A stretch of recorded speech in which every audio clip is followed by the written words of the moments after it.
When people ask me, like, how do you get better? It's basically, poker is a game of numbers. There's just so much comfort in security and feeling like I just know the answer. I was explaining, like, okay, look, I'm playing poker and it's very stressful because I'm playing against all these really good players and I'm not willing to play lower. So now I'm playing against all these players that played for, decades, just like myself, but I'm also building this business at the same time. And the really stressful part is I don't even need the money, but I'm competing against people that really want it. Yeah, one of the things I tell the clients that I work with all the time is what got you here won't get you there.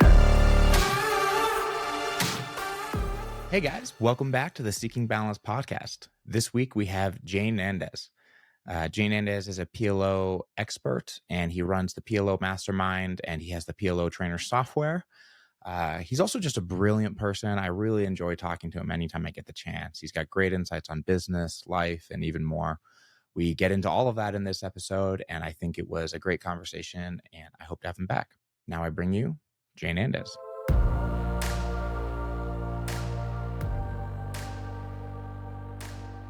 JNandez, welcome. Thank you so much for doing this. I'm excited to be here. Yeah, I'm excited. We have recorded, this is actually our third time talking in this kind of setting. We talked once when I was doing a podcast before. True. And then we recorded a podcast for GTO Wizard that never saw the light of day. If hardcore GTO Wizard fans may have seen like one or two podcasts get released randomly with me. And then that project fell through. They didn't like what I was doing with it, I don't think. But yeah, we recorded one, which is, you know what? I actually think a lot of interesting stuff came up in that one with you. So I'm kind of, maybe we'll retread some of that ground today. Yeah, it was definitely a non-purely poker-related podcast. And I guess this is kind of is this, what would you say is the common subjects? How would you describe your podcast here? Yeah, I like to try to, well, what I would describe it as is me trying to make a podcast that I enjoy, right? That's Yeah. first and foremost what it would be. But so because of that, we talk about, poker comes up and strategy comes up. I love talking about strategy, so when it comes up, I'll dive deep into it with somebody. But if it doesn't, there's many other things that are relevant, and to be fair, I think are relevant to our lives in poker that many people don't make the connections between. So I would like to shine more lights on the areas of people's life who are what you might call high performers or successful in their spaces, including poker, and talk about the things that help them get there that many people may not giving attention to in their lives. So I'm sure there's all kinds of things we could talk about in that, but that's kind of my idea of it. I like it. It's high performance and the things that you personally care about. I guess that's a good recipe to have interesting conversations anyway. And just niching it down into, let's break down the hand histories or whatever it could be. Yeah, which I'm down to do. But, if I have I had Uri Peleg on. I don't know if you saw that one, but yeah, he and I talked strategy pretty much the entire time because we're two people who love strategy, but I think the best way to have a good conversation is find a good overlap between you and your guests and like what you guys like talking about. Yeah. Especially when you have someone on that already has a lot of strategical output like myself or even Yuri, like you already can find that kind of content elsewhere anyway. But conversational content that goes a bit beyond that or talks more about the person or experiences is not something that comes up as much in the way I record content, because when you stream, for example, it's a monologue. So I open up these different boxes of subjects and I'm kind of trained to do it, but it's not a completely naturally flowing conversation. And there is a delay of like 3 minutes. So people ask some questions, but it's not a follow-up. We actually talk about stuff. It's more of a, I don't know, like a one-sided show where I open up kind of, topics that I know people kind of care about, but it's different when you basically have a monologue versus actually a conversation. So I think that's the advantage of the podcast. Yeah, I remember doing that when I was streaming. To be fair, though, I've seen clips of yours, and I think you can't help yourself like me. I think you get into pretty, some of the things that are on this side are, tangential to specifically poker. I think I saw one recently where you were talking about how you have recently started appreciating more like the you aspect of yourself in the game, where you were saying like, people see you and respond to you in different ways. I've talked about this with other people as well. I don't think on the podcast, but I think this is an interesting part where like, people view you or tend to view you in a particular way. And so therefore you have all this data on how people respond to you in certain nodes of the game and stuff like that. And there are ways that I might have this instinct of decisions that are good that you might not, because people literally just respond to us differently when we do these types of things. And I saw that in a short of yours. So you do definitely get into some of that stuff. Yeah, that clip specifically talked about. I got into trading for a while, for like 6 months. I was trying out day trading, which is has a very high learning curve, and I enjoy learning new things, like new skills, and trying to become better. That the whole process of progressing in anything really is super exciting to me. And in trading, as I'm starting at zero, uh, you learn so much so quickly.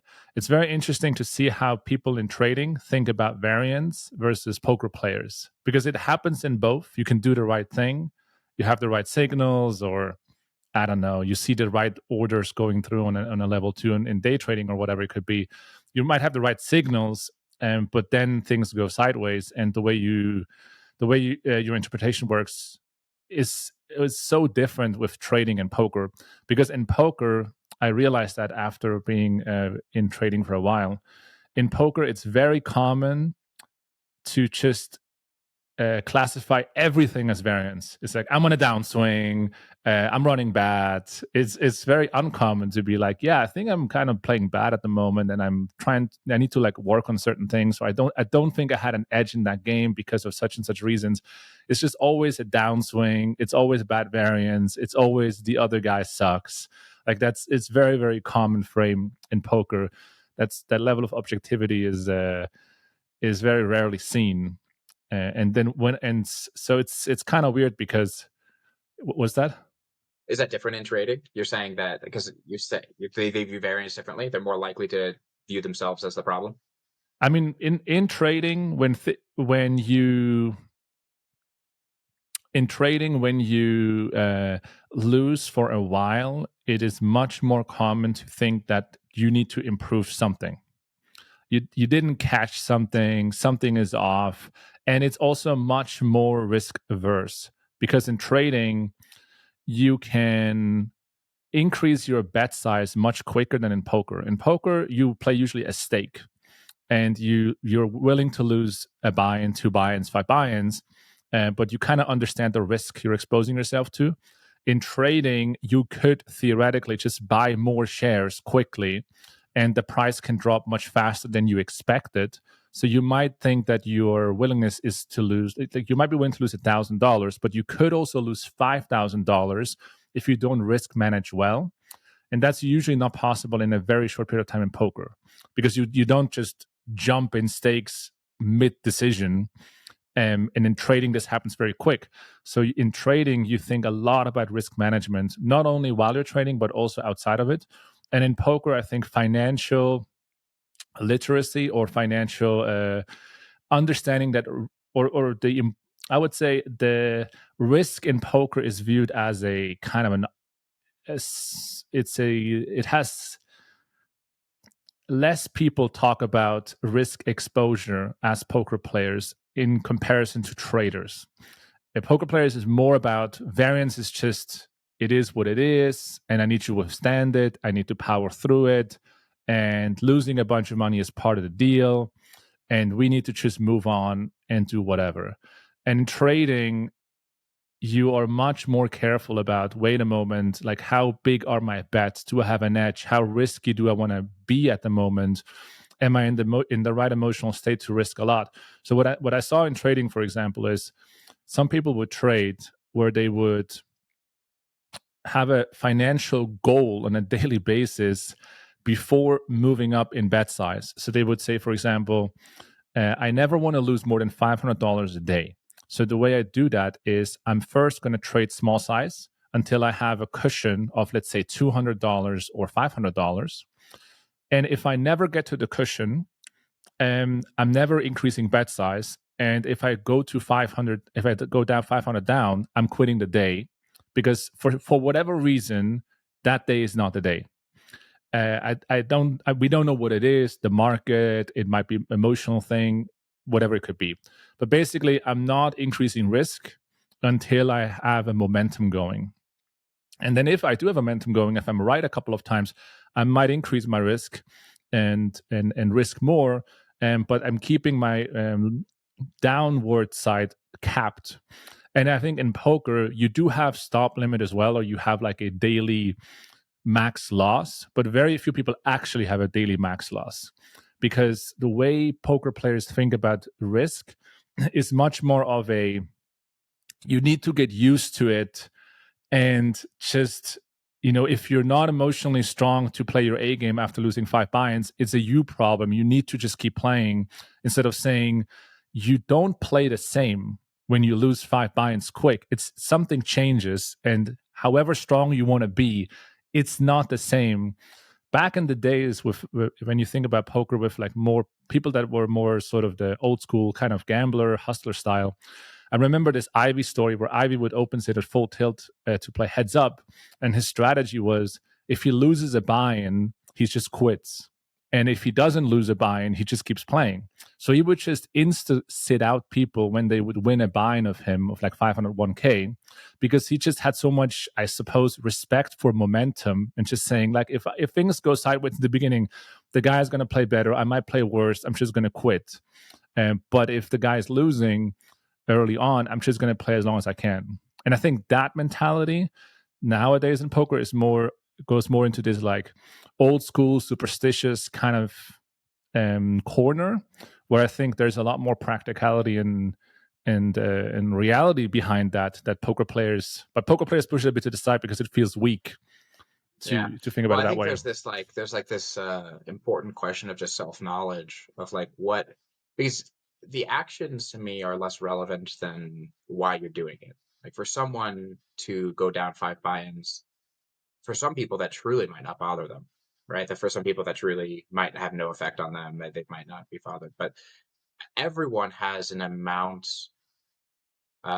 Everyone is is maybe an exaggeration.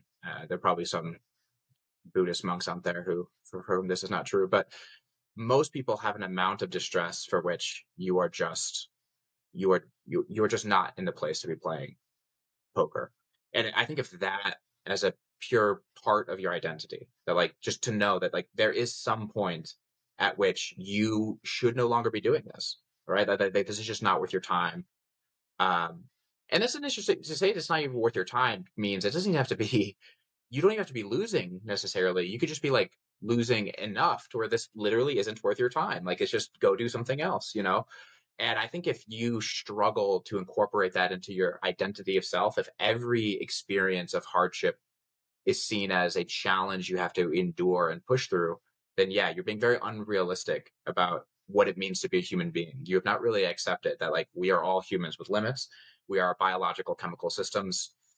I mess with the right things in your brain, you are going to play bad poker. No amount of will or desire or resilience is going to make you do behave in the way that you want.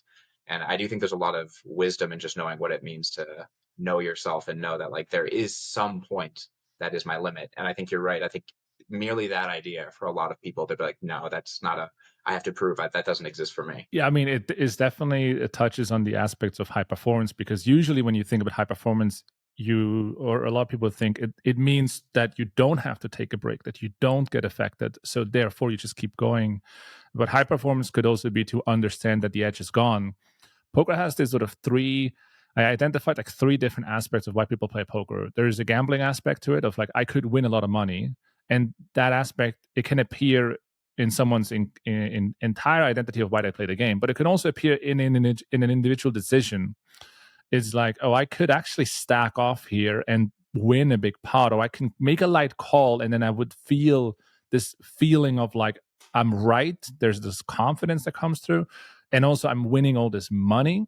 So there's this positivity, and it might be, and the decision that pushes you over the edge to actually make a bad call might be this sort of alternative motive. It might not be strategically correct to call, but there is a element of gambling in poker, and it can come out at any moment, Then there's a strategical element. I just want to play poker similar to chess. It's not about the money. I want to make good decisions that are correct in a strategical sense. And then lastly, there is a strategical / competitive. I want to be competitive and play well. And then lastly, there's a monetary aspect where I don't really care about playing like amazingly well, or I don't want to be the best in the world or even the best on the table, but I want to make money and put myself into plus EV situations. And I think it's very difficult for poker players to know when they are shifting in a wrong direction, like mid-hand even, of thinking, I started the flop really competitive, thinking I want to play as good as possible, but now this annoying turn comes, or it's that guy or that river, or today I called 3 times and I was wrong, so now is the time. And suddenly mid-hand, your motive might shift. And you're like, but I really want to win this pot. I really want to have this feeling of I am good at the game. I have the confidence. I think I'm going to make this call. And you can talk to yourself into, I'm making it because it's strategically correct. But the reality is, subconsciously, you know that if you call and you're right, you're going to feel this rush of positive emotions, and maybe that's the reason you're actually going to press the call button or make the call. So I think balancing those correctly and being objective about it is super difficult, and that's like where I see high performance shining through in poker. Yeah, well, I think this highlights something interesting, because what we're calling, what I think is interesting, like if we break down your kind of, 3 things here, which you have like the gambling, the strategic or competitive, or the I think even like resources is a better way of putting it than money, because money and gambling seem overlapping. But like, yeah, like financial resources, like things I can buy things with. That, yeah, resources, like the gathering of resources for yourself. But I think, to me, what's interesting is that each of these actually just describe more than just a motivation. Like if we parse out motivation, there's a feeling and an emotional need arising, and then a belief and intention around how we feel that need. And so gambling can be simply as much as like a dopamine low, or just literally just a lack of feeling of reward. And there's something to the randomness of gambling and the random reward of gambling that gives us that. But really what that is, why we seek dopamine and stuff, it really is like a connection molecule, and it really helps us feel like we're doing something good. And you can run through these things down all the time, because for me it's not so much as like, does this feeling arise and you start, it's like, why does, when this need arises, to me the thing is that there's something in your brain that also says this need arises, and the place for me to get this is in this hand, in this moment, in this game right now. Where the truth is, I don't know what the truth is. There's something that, we have built this association, but typically what I find in people is there's some reason that they have come to poker trying to search for something that poker can't give them. And the reason why that those motivation shift in game is because there's a very significant unmet need in their life that is showing up in this moment, and it's being expressed in this hand. Even the competitive, because even the strategic and competitive side can be biasing. Wanting to make a strategically good decision can become too much. Wanting to make a competitive decision that like is viewed as high status and good, um, can become too much pressure. And the question is, like, if you're trying to make status decisions or the good competitive decisions because you want people to love you, or if you're trying to, do the right thing because you believe that doing the right thing is the only way that you can defend yourself or believe in yourself as good at this thing. There's like all of these unmet needs coming up. And only when you start giving yourself or meeting those needs in your life, either away from the table, will the pressure to like express those needs in your game kind of start relaxing, in my experience, if that makes sense. I see. It sounds, so you're saying like you're unlocking that basically by finding the answer outside of poker, and so you don't bring those needs as much into your game. Yeah. Well, because there's, like I said, we're biological chemical systems, right? So like, if there's something you need, status is a good example of this. We all need to feel valued by our communities. Like, it's just like basic biological need. Status is just really the sense of being valuable to your community. But there's all this, when you're young and when you're growing up, your brain learns what that means. What does it mean to be valuable to your community? Like, what, your parents teach you a lot about this, about how they treat you and reward you or punish you. And so at some point you learned, well, the only thing valuable about me is when I'm good and competitive at this game. If that's the only thing valuable about me, then when I'm sitting down to play, even though I may have been in playing this game like poker, I may have been, or playing this game like chess as you were, the moment I recognize a decision as a potential high status one, right? To me, whereas like I can run this sick bluff, right? Like I have this blocker, I can run this sick bluff. And the moment I see that, and I see it as an opportunity for me to earn the status of the poker community and the people, and like people will love me, and I'll be able to tell my friends that this hand of the sick bluff I ran, and I'll just get shot with dopamine as they listen to me telling it. And as long as that is, we have this very narrow way in which we receive the needs that we have, then yeah, it's going to overtake you. Like your biological system is going to take you over and be like, that's the only way we get this. And a big part of, in my experience of training high performance, is learning to retrain your nervous system that you can get these needs other ways. There's a lot of ways to get them. And then your nervous system can kind of relax, and you can start just treating poker as poker. It's just this game that you're playing, and you're making decisions, and it's far more just the game that you're playing in front of you, if that makes sense. Yeah, that's definitely a process, and I suppose different people bring like different kind of baggage with them to get to that point. But yeah, as poker becomes more competitive and is a more matured industry now, I think these are really the differences between the players who do it on the high level and not. Were, back in the days was a bit different, but nowadays it definitely goes a lot beyond just studying or knowing the answer on paper. There's so much more that comes in there. And I just recently played the PLO Cash Game World Championship, and they have this feature where you see the hole cards when someone wins the hand. So that is a pretty brutal feature because it's great from a research perspective because you learn so much, and I learned a huge amount. But basically, whenever your opponent bets and you fold, you see their hand. And that is such the amount of feedback you get is just so much more versus normal poker.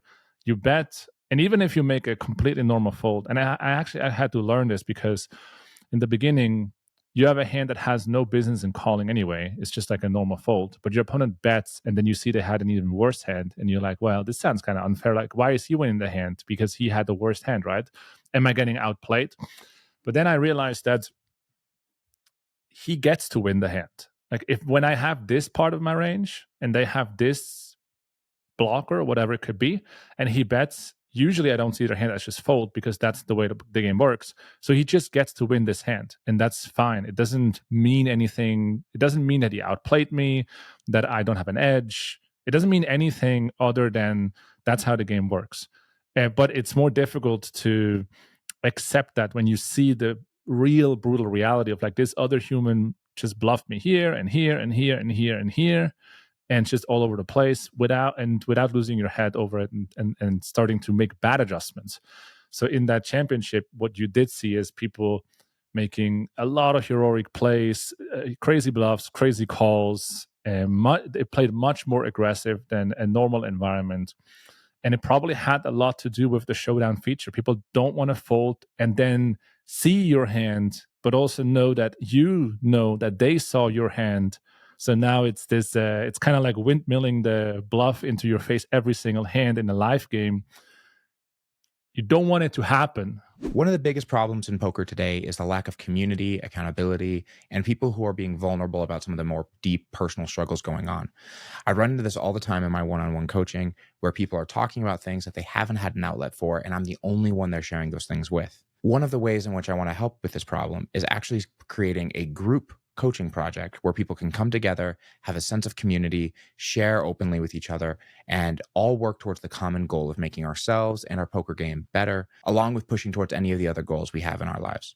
The application for this group is open right now on my website, jaredalderman.com. If this is something you've been looking for, please apply. It is a first come, first served basis. We will only take 5 to 8 applicants.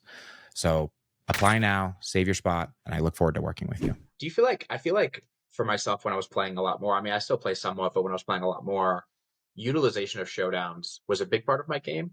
Well, on Ignition, when I was playing a lot, you could always go back and research showdowns. But even live, when I was playing a lot live, I'd always try to induce people to show their hands and try to utilize that information. Has this it sounds like, was this maybe less a part of your game before this, or did you start?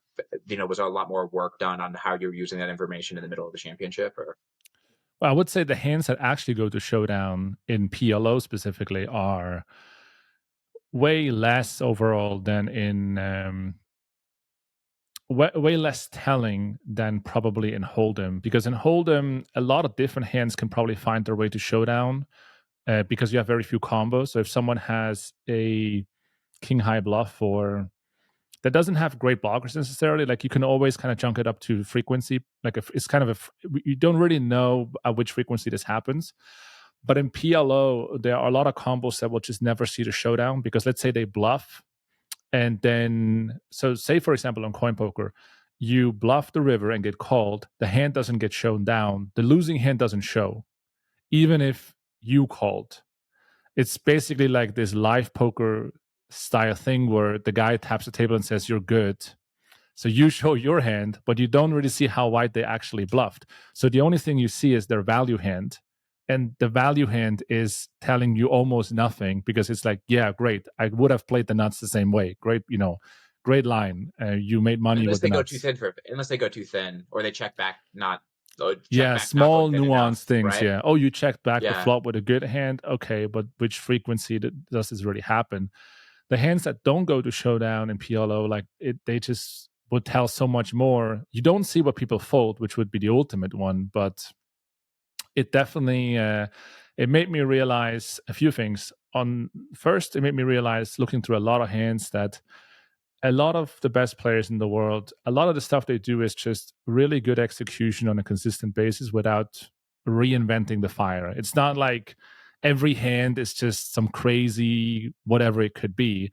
It is solid play and very little punting over thousands of hands. Just and by little punting, I mean they don't give up hands that shouldn't give up, even if it's nuanced. They just bluff the right hands and they call the right hands and they keep up the pressure when appropriate. And then sometimes they jump over the edge of being a bit too aggressive in quotes, probably within reason. But a lot of the lines are just like, yeah, as we said in the beginning, maybe you have the need to make a strategically nice or good play, but most of the good plays are just the solid play. It's like this is the only option because it's the only solid. It doesn't feel great to make the obvious choice. Maybe it's just like a fold pre. You raise, you get 3-bet, and it is a fold. That's the by far best option, but it doesn't really feel like you're accomplishing something great. But it's very necessary that you realize most of your actions are just solid play that feel in some ways like you're not generating massive edge by making this decision. I mean, that was a big part of me getting better. That was definitely about learning just kind of what hands had no business doing anything other than like kind of what you're saying, than what they're supposed to do, right? Like I'm naturally kind of leaning towards a more like I like more variation. I like more adjustability in my game. I like trying to adjust to the particular people I'm playing against. But there are just like some lines that are just solid that like the numbers of things you would need to know for that thing to be worth changing. And I see a lot of exploitative or just live players in general get into this. But like the number of things you would need to know for like the solid standard thing to not be solid or standard is just like you'll never know them. like yeah, just like and they probably don't exist. Like, and this is like you said in folds, it took me a while.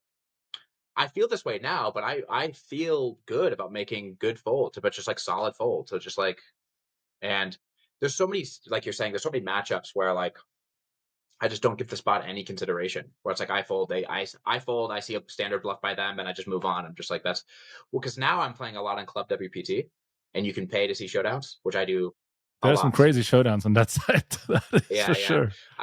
I do that a lot though because I find the value so worthwhile in Hold'em. But like to be fair, I actually do think a lot of people would probably overwhelm themselves for the reasons you're saying, where they would like fold, they would click the thing, they would see a bluff. That's just like a standard bluff, you know.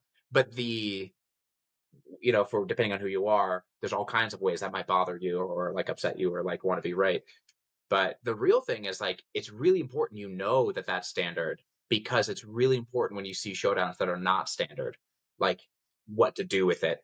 Because I was interested in, I was talking about with you with the hands that showdown and PLO. One of the big things for me about finding spots to bluff catch more is spots where I know people will not go anywhere close as thin for value as they can and hold them. I've played a tiny bit of PLO, and I don't know how much this applies. You're the guy to ask, but um, spots where people will not go thin enough for value, but the bluffs are still intuitive, right? So the bluffs are intuitive; they're not going to go thin enough for value. I'm just going to call you a ton, or it's very unintuitive to go thin for value in those spots. Do you find this being like, will you have this kind of read in spots where you see people check back hands that could have bet river for value? I feel like this is more true in PLO. It is my instinct that people want better hands to be going for value in PLO than they need in certain spots where people have capped their ranges. Like they're just unlikely to have played strong hands in the way that the action has gone. And yet I still will see people check back hands that I'm not a PLO player, but like seem like they could go for value, you know? Uh, I would say how thin people will bet for value, the gap isn't huge. I would say the gap is huge in people when they bluff. They really want to have the perfect blockers in PLO, and that what they're looking for, like the hand that they think is the best hand to bluff with, is such a small portion in order to balance your value, that they are just too uncomfortable taking very mediocre blockers to war, so to speak, and just bluff with them.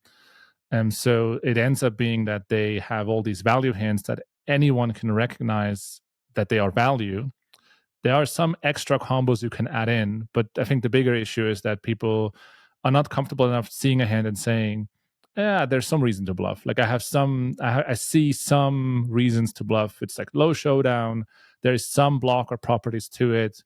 I'm unblocking some of the snap folds, but it's all nuanced and marginal. But in combination, it's an important combo to bluff with because you understand how many value combos you have when you're betting. And so as most people miss that, they don't see the bluffs that they should be holding. They just have super imbalance in the proportions on the rivers or the ratios of value to bluff. So the main thing that comes to mind there is, when it comes to bluff catching, is this a spot where he has a ton of different natural blockers to choose from? Usually the answer is no for people that are not used to bluff with marginal blockers. So it's more of a situation where people sometimes bluff with marginal blockers when they are in a node where they think that people overfold a lot. So suddenly they arrive in, I don't know, a check down pot, for example, and then they bet the river. Now they feel that the fold frequency is so high of the opponent that now suddenly they're okay not choosing good blockers to bluff with, and then they could be over bluffing in that spot. But when the ranges are more narrow and the frequency of call downs is more competitive, so it's like, hey, this guy's probably going to call a good amount, and my blockers are not premium, but I still need to find some of the bluffs. So now we're talking about marginal EV spots where it's like, yeah, you need to bluff some of these hands because otherwise you're not going to get called ever. That's when people start feeling super uncomfortable and they're deciding, I really don't want to get called. I'm probably going to get called, and I have marginal blockers. So the emotional turmoil that I feel afterwards, I bluffed it in a spot where he doesn't fold that much, and my blockers were in premium. Now I feel bad about it. I shy away. I'm not going to do it. Yeah, I could see that. I could see that, especially since you always feel like there's a better combo to do things with, like in PLO. Whereas that cannot be the case often in Hold'em, where it's like, no, you just have 6-high and you won't have 6-high very often. And or a good spot. It's like, oh, this spot gets called a lot. I'm probably going to get called. And then having the confidence in your game and saying, I'm probably going to get called, but whatever. I mean, maybe not. I still need to find this bluff. So I'm just going to put it in and maybe he's going to fold. I mean, like, I remember doing database reviews for people and I could see their thresholds for what felt like a good bluff or a good value bet for them, because you could see how often they were winning when they would value bet.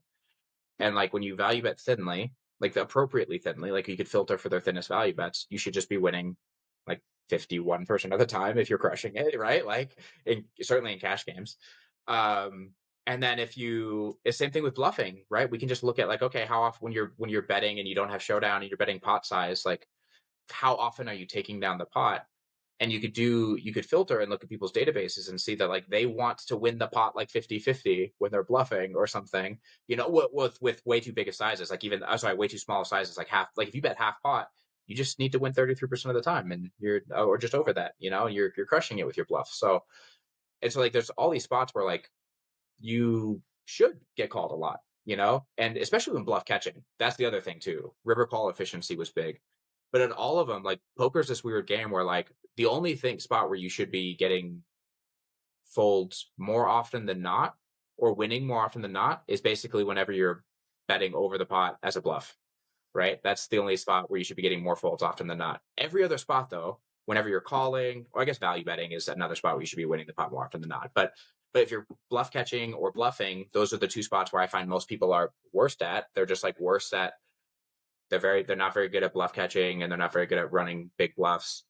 It's because they just like want to win the pot more often than the math says makes a good call or a good bluff, They want to be right, basically, like more often than they're not, and that's not really how the math of poker works. And it feels emotionally, it's hard for the brain to work with small percentages. So, for example, saying you need to win the pot 1/3 of the time, it's very hard to be at peace and a logical enough thinker to realize that my hand is going to win about 40% and not 20%. Like that's, if you pinpoint a hand and say, do you think you're going to win 40% or 20%? It's difficult for the brain to have that sort of intuition and say, no, this is never 40. This is like 20 or 10 and be accurate. And then emotionally, we want to be at 50. It's like, okay, I want to win. I mean, we want to be at 100 almost, but it's like, I don't want to call and lose. But the reality is like, yeah, you should call and lose mostly, but not 90%. You need, yeah. We know what was interesting when I was doing these database reviews with people. It would always be fascinating when I would ask them how often they should think they should win this spot for it to be profitable. Some people who, not higher level players, but it was always fascinating to me how close their intuition was to the actual stat. Like when they were value betting and they would say like we should win 80% of the time with our worst value bet. It was fascinating to me that they would actually be close to 80% with their worst value How they bet. play. I see. Yeah, like how they played. It was actually like fairly close. So it was always fascinating to me to see that like their intuitive, like what they wanted it to feel like.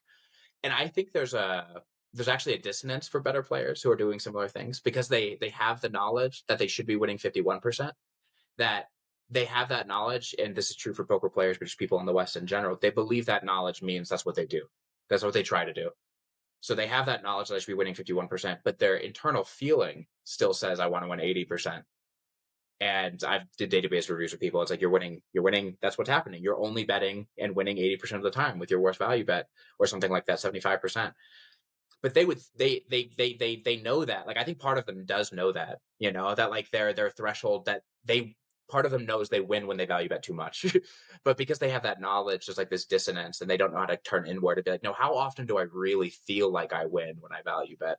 But whereas with the recreational players, I think they just like, they don't know. So they just answer what their feelings are and you just get a more honest and true answer.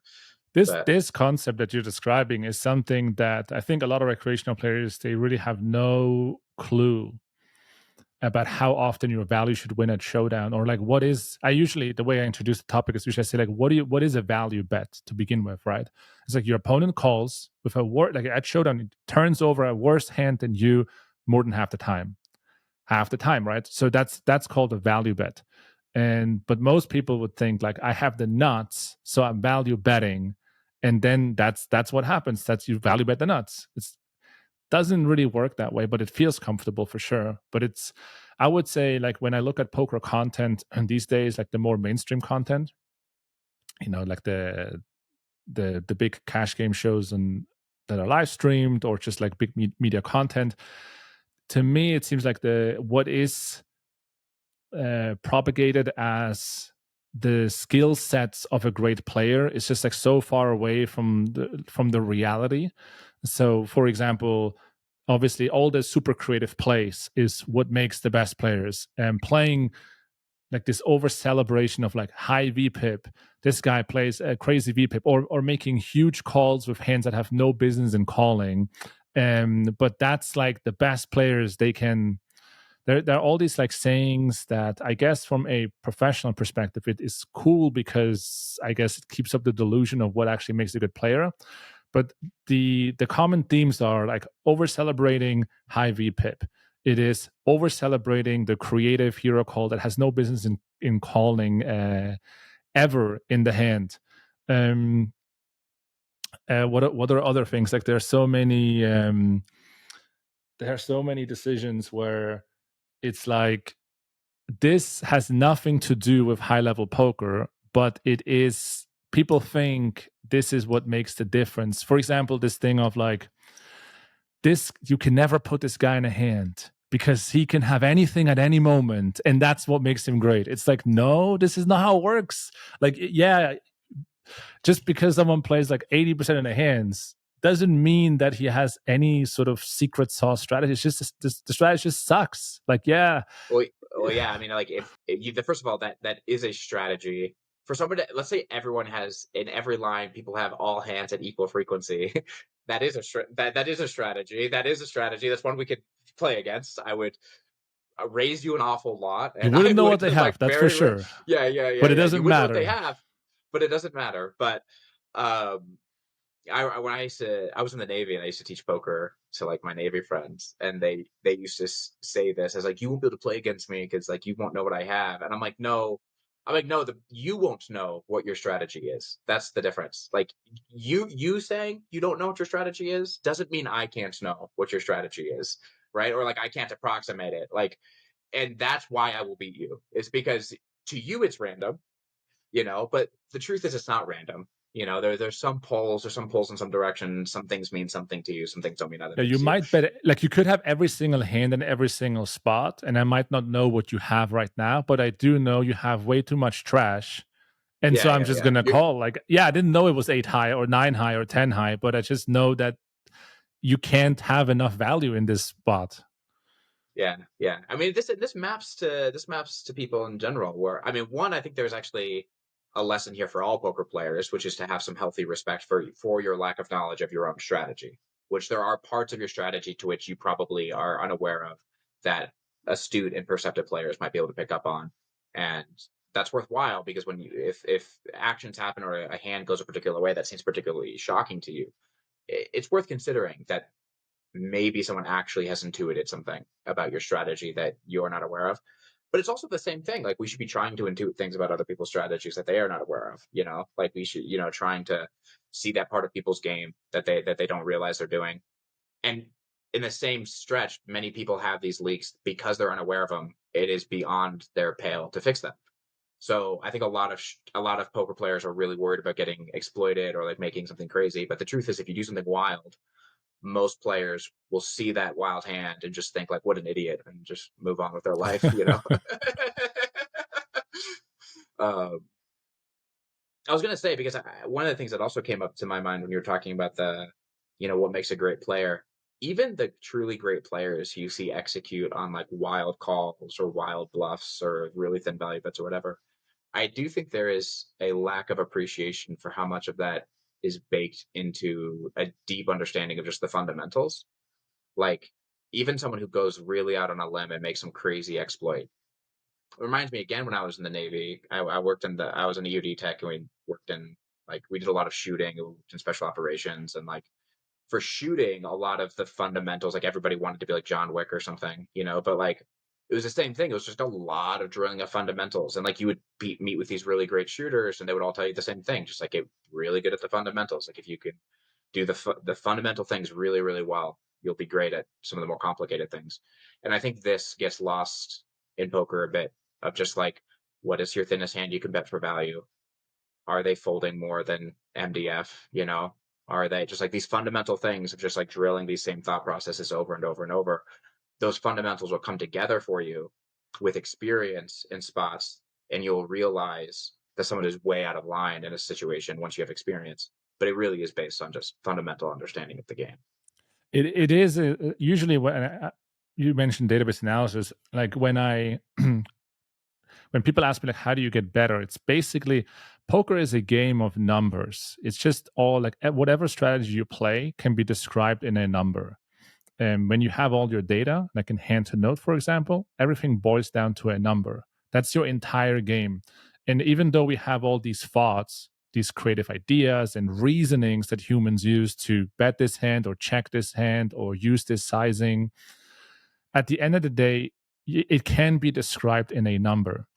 And once you accept that and you're like, well, my entire game is basically a combination of numbers. It's like a code. It's like a binary code of numbers. That's how my entire game works.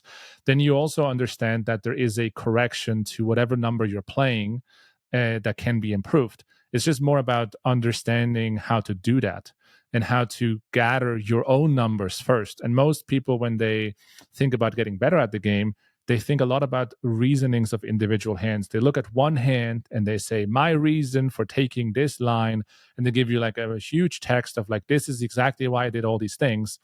Where if I would coach someone, I would just take all their numbers and say, like, I already know like the first 50 things you need to work on before we even talk about reasoning. Like all this stuff is off. You can't do this, you can't do that, this doesn't work, this doesn't work. All these things, they don't work. They're completely there's just like non-negotiable things in your game that you're doing.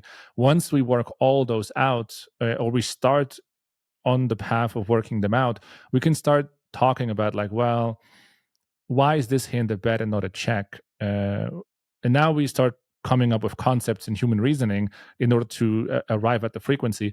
But basically, I think people think that poker is this sort of the skill set that is like completely non-graspable. Like you can't grasp it. It's this creativity, and like humans have this special mind of like making all this work. But the reality is it's kind of similar, I suppose, like in chess, where there are certain moves that are just bad. Like you can't, it doesn't work. It doesn't matter who you are or how special or the read. It's like this doesn't work and this doesn't work and this is bad. So we need to first of all iron all this out, and then we can start talking maybe about some nuanced adjustments that you want to make and so on.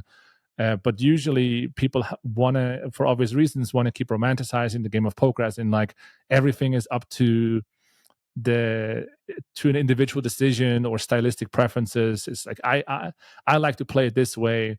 And you see in poker, in traditional poker content, you see there's so many hands that I watch on like vlogs, for example, where it's like, oh yeah, this hand should be a fold, but I'm gonna call. Let's see the flop. Oh, this hand I should probably not call. It's like, but I'm in the hand and I'm calling. It's like, why are you doing all these things? Like, aren't you trying to win? Or this guy is giving action, so I'm all in now with 4 high.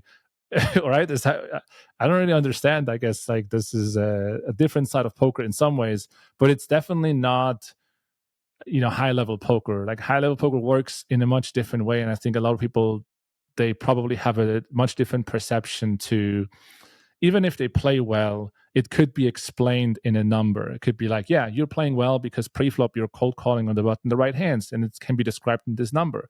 That's why you're doing well in this spot. And if you were to add 20% more hands, it wouldn't work. Like you would basically start losing.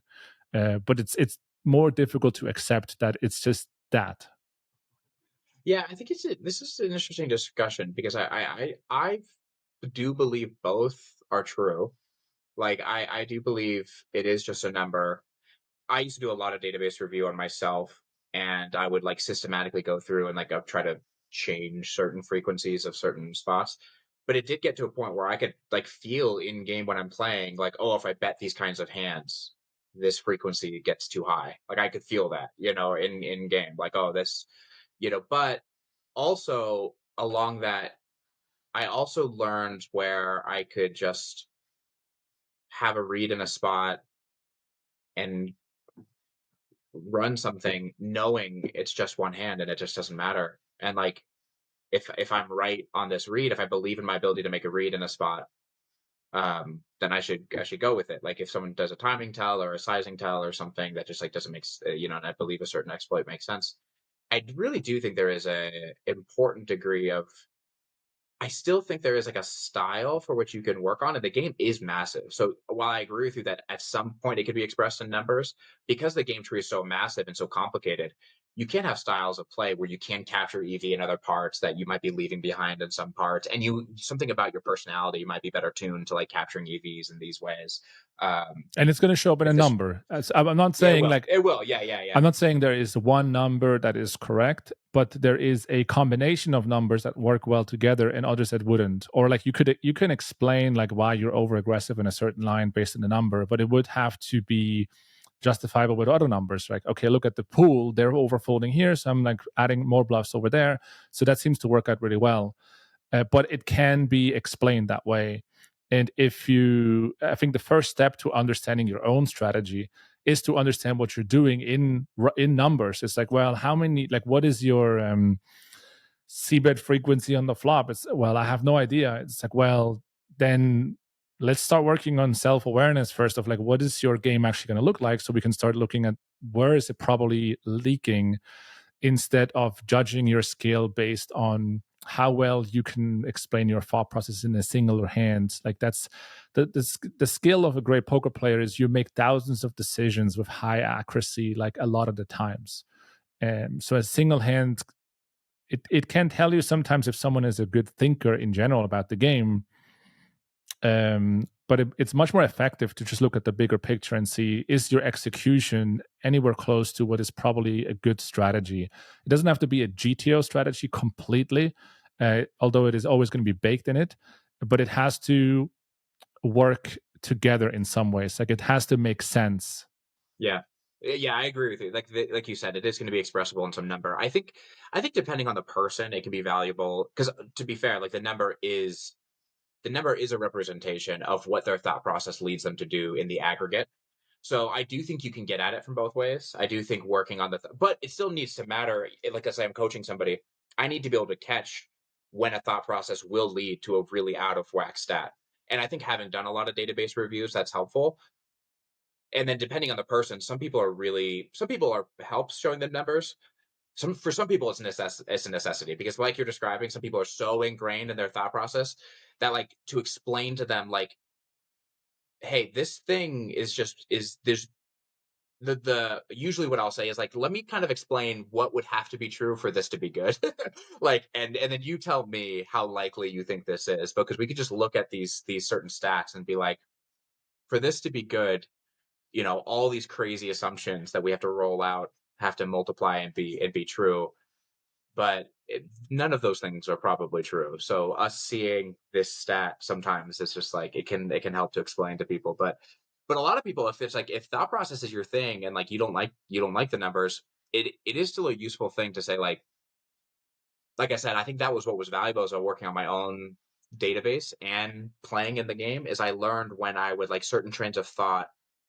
And actually the opposite. I would see a stat. So let's say I would see like my delayed C bet stat was like way too low. In like six max cash. I have to in single raise pots as I get more specific. But like my delayed C bet spot was just like way too low. One of the things that I would start noticing is why that was the case. I would be showing up on the C bet node and just not have enough hands that could be delayed C bets. All of them were getting fired as C bets, and being aware of what thought process has led to these marginal C bets on flop, all of them getting fired on flop, and the bluffs, so like way too many bluffs getting fired on flop, way too many marginal C bets getting fired on flop. And then I have no delay C bets now because of this.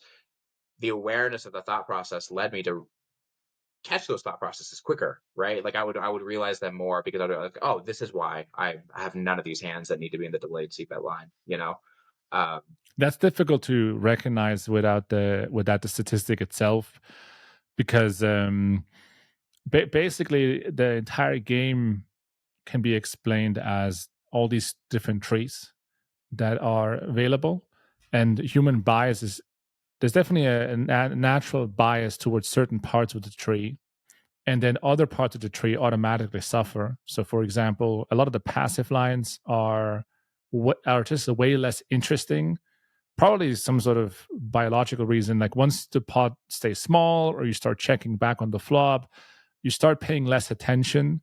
I need these hands as delays, or now I still can win the pot, or I could bluff raise the turn against turn probe.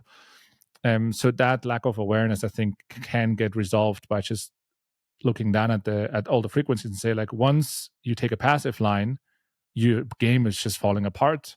And what happens very often is that whatever you're leaking in, a lot of other players are also leaking in naturally.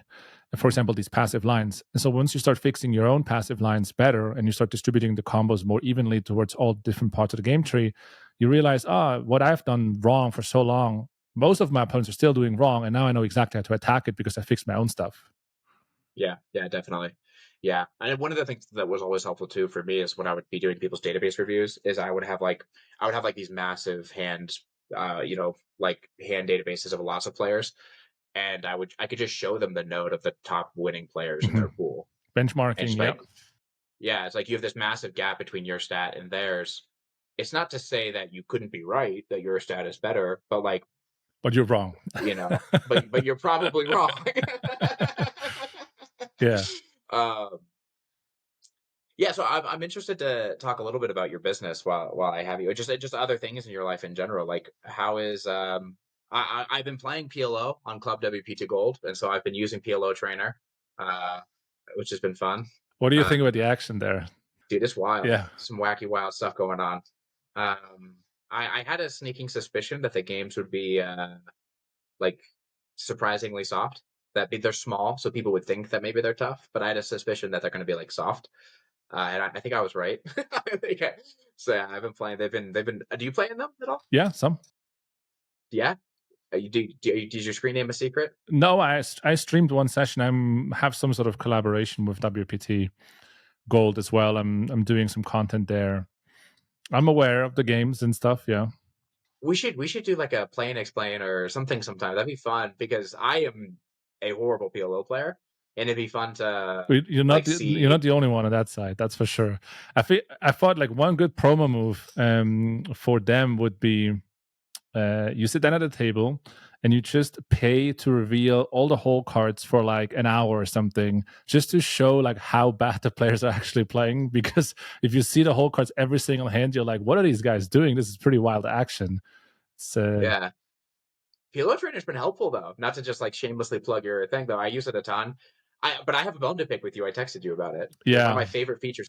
Dude, software development is a big my business basically, or what we have built, has sort of shifted from video based into a tech business essentially, and it's a very different kind of business to run in many different ways. Because like when you start a business, I would say you generally want to be one of the people that brings in the most value to the business in some sort of form. And in my case, I knew how to make coaching videos or teach something in PLO and all this kind of stuff.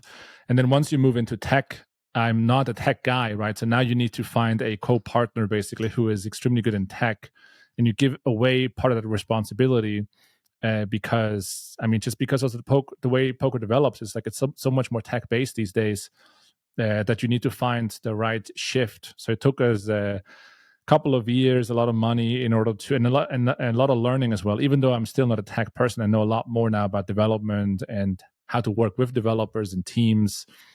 Obviously, the overhead is much different. If you start a company where you make videos, there is almost no overhead. You just have to make the videos yourself and buy some equipment.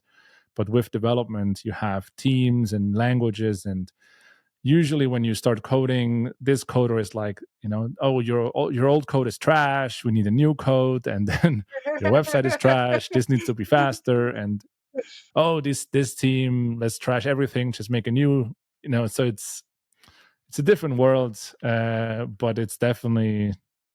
Has it been fun? Yeah, well, it's been very rewarding. Let's put it this way. Yeah. I would say, when you build a business, I would say there's the core idea, I suppose. There are different ideas, I guess, behind building a business, but the big dream, I guess, of a lot of people building a business is that it takes you out of the equation to a certain degree. Because the difference between being a solopreneur or being a poker player is that it relies on, like, the thing working relies on you. In order to make money and to make the thing move, you have to do something. And I suppose the idea of a business is that at some point your hours are less required and you're less of the key the key man running the thing. And even though I haven't completely accomplished that, like it's definitely more in that direction once we implemented the software and added more coaches and that kind of stuff. So that's certainly, it is certainly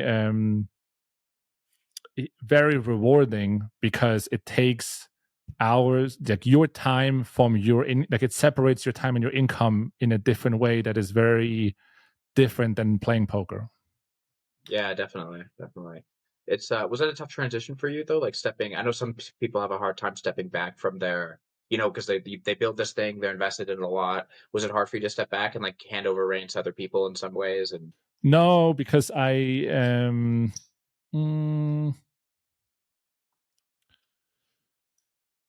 I would say I'm not a very like administrative person, so I always worked with a business partner who does all the admin stuff. And by admin, I mean like contracts, HR, communication, legal, website, finances. There's a bunch of this stuff that I just never touched. But the core skill set that I bring, which is making videos and also the direction of the company, like that kind of skill set is very difficult to replace. Even because the your thing, brand too, like yeah, you as a person, but right? I Like your wouldn't mind brand like and if there would be a way of just like, hey, let's just replace yourself and there's someone else that makes great coaching videos and he does it for the right kind of compensation for the company still to make a lot of money. Like that's almost impossible basically. But that's fine. But I wouldn't say I had problems necessarily giving away control, but it's just difficult. It is just difficult because usually a small business like that works because there is one or two people that contribute a ton of value, and then finding other people that have the same level of commitment and incentives as well to do what you do is very difficult. In poker, for example, we try to really hire people that are successful playing, and we only make mid stakes and higher stakes videos. So these people are not coaches, right? Because they are actually making a lot of money playing. So finding the right agreement to incentivize those individuals to make good coaching videos and also acquire the skill set of being a coach, right equipment, know how to narrate, to present a topic, give conclusions. It's very different to playing poker. And if you make a ton of money playing poker, I mean, you need to earn a lot of money in order to be incentivized to be a coach. And usually when people think about making a video, it's like, hey, let's make a video. They don't realize how many hours it takes to even make your very first video because the sound will be off, the camera, the way you talk, and then suddenly a whole week went by, you didn't make a single video. And so it's a big learning curve that I think people underestimate. So these days, what we do is we prioritize certainly good players, but then we do also a lot of coaching with coaches about how to make coaching videos. That's kind of like my responsibility. And also Luke is doing that as well, like watching the videos, giving feedback, looking at the visuals, because the standard for content consumption has become so high with, basically YouTube and all the general like free media, that if something isn't very well produced, like people will just not watch it. yeah, I mean that's definitely something. That's all those are interesting problems. I'm start working on a project with Kevin Rabbitchow that's about to launch here soon, and there's going to be we're working with other coaches, and that's exactly what you're talking about. Like wanting to start, we want to start something that has elite coaches, but if people are elite players, It's difficult. it's Too rich it's difficult usually. to They're find. too rich. Yeah, yeah, definitely. So it's an interesting thing. It makes me realize how much respect I have for Phil Galfond for the run at once thing when he had all those elite players. He really somehow had the secret sauce. Well, he's still doing it, but uh, so like, can I, what's do you are there many like ways in which you pursue like obviously like business and poker, or at least they are to me, there are definitely avenues of like just my own personal journey and development, and like they fit into my own sense of my story of my life. Are there like other ways in which you try to better yourself and like improve yourself wholesomely and in life in general and as a person? Yeah, usually. I mean, I also work with. I've been working with Jared. I mean, not you, but Jared Tendler for a long time, off and off. When I started playing poker in 2000 and when I started playing poker professionally in 2011, I started working with Jared, and like over the years we had like different conversations. Kind of interesting because we kind of grow older together in some ways, and every couple of years we come back and we're like, hey, it's still, I kind of did all these things and I had this success, but the same problems keep showing up in smaller versions of it in some sort of way. But I recently talked with him about this idea that usually in your 20s you're trying to figure out who you are as an adult, and then in your 30s you're kind of building your career, and then in your 40s, you take advantage of that, of what you've built, and sort of cash in, maybe work somewhat hard at it. And then in your 50s, you start leaning back and appreciating other things a bit more. And I almost feel sometimes like I am not necessarily at the tail end of the career path, but I basically have done a lot of things in this first career, like in poker, that I kind of wanted to do. So I've been the competitor for more than 10 years playing poker. Then I built a business on the back end of that, and I scaled the business. And now we have 15 to 20 people in the business, and we have a lot of different customers, and all this kind of stuff is running. So at this point, it's like, okay, well, this is almost not necessarily the first time, but this is certainly the most it's the most obvious time for me to realize, okay, what else is out there? What is the transition to the next phase? And for the most part, it is really identifying that, finding stuff that is, well, first of all, like finding activities and ways to spend your time that completely not involve any financial motive is definitely something that is very pure, and it's definitely something that is very like if I like something and there is absolutely no financial benefit to it, then I know I really like the thing, because because it probably costs me money to spend time in it, right? So usually it's like spending time with certain people. I do live in a multi-generational household, so I do spend time with kids, with people that are older than me, same age as me. And that's the kind of stuff, like family stuff is something that I enjoy. Also, reconnecting. I mean, I moved away from Europe, but reconnecting in some ways with my parents, with my siblings, like taking care of the family in different ways. Like those are things that I do realize they're not only important to me, but there's also a time ticker element to it. It's like, my parents are now 70, and there is like a window of what is a good time window to spend like some couple good years together. So I realized that more and more, okay, I think I've done the thing that I kind of wanted to do in the competitive world and in business. And I almost feel like the transition from that is, and that's kind of what I always wanted, is to be in a position where I don't necessarily have to be as competitive as in my 20s.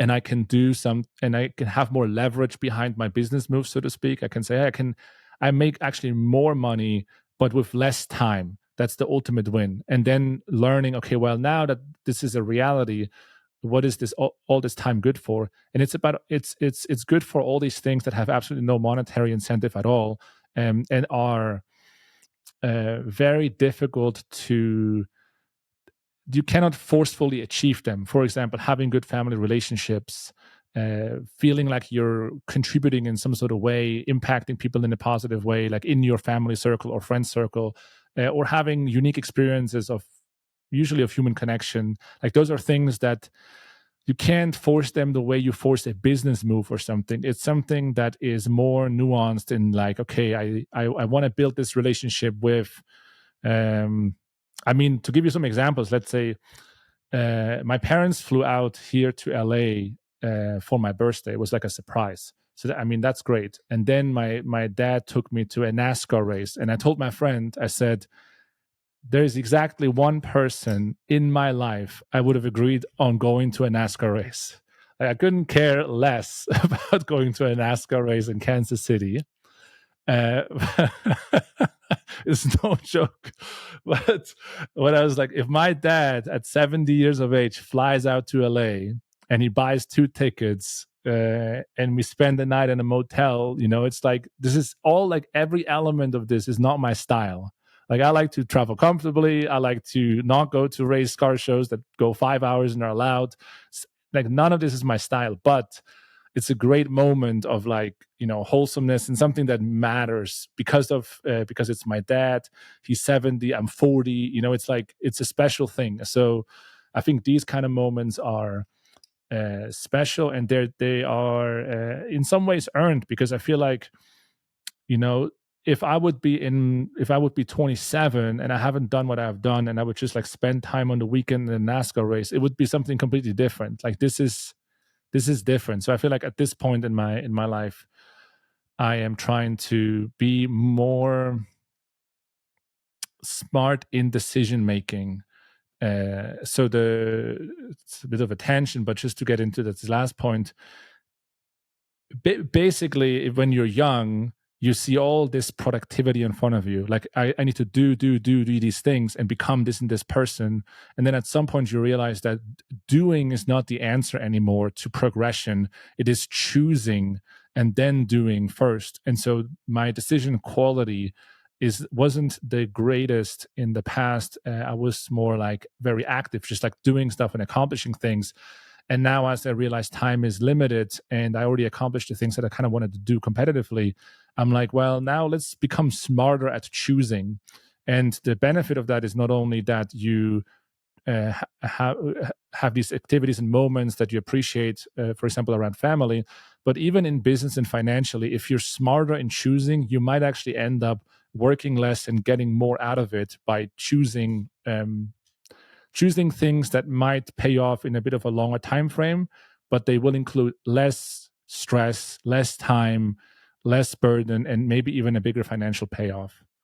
Yeah, a big part of it took me a long time to realize just the things that like I contribute the most, the things at which I can contribute the most value with the least amount of work. I think I spent a lot of time trying to prove that I could do certain kinds of work that I just was dog shit at.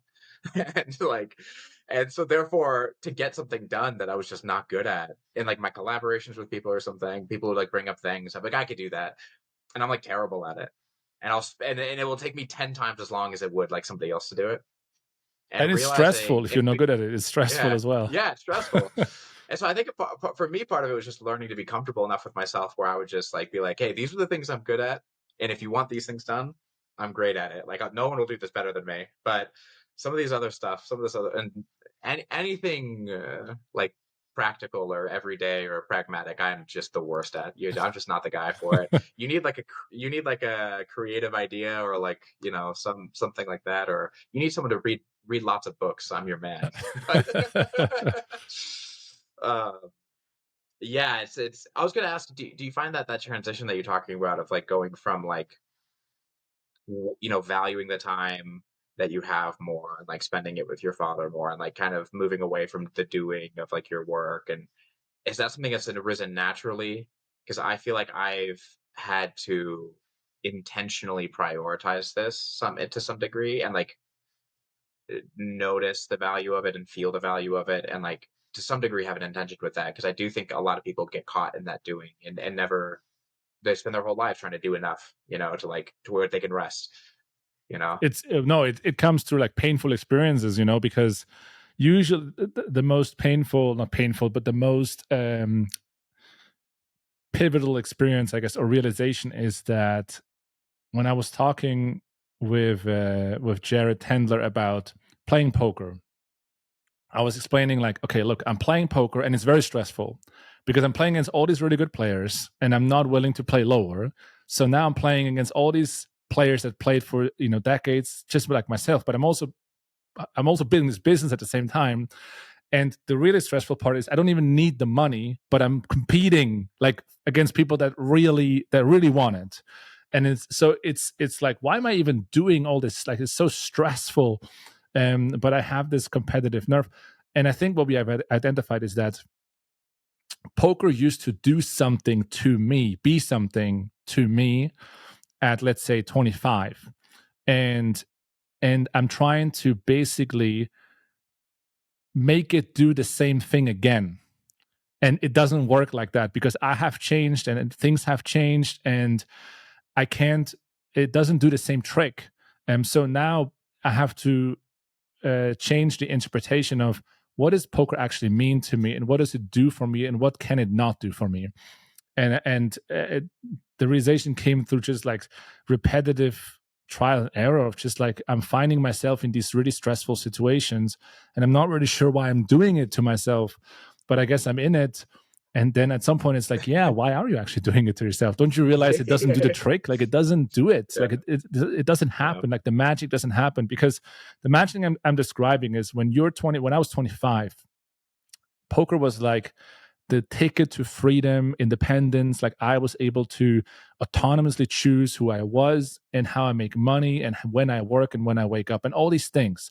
And winning 5 or 10 buy-ins was like, I'm getting closer to my freedom. This is amazing. This is huge. This is amazing. So obviously, naturally, I feel almost no pain just being ingrained in it every single day and sacrificing everything, because it doesn't feel like a sacrifice, because it's such a magical, pure instrument of, or tool of, this poker thing is the ticket to all these unlocks in my life.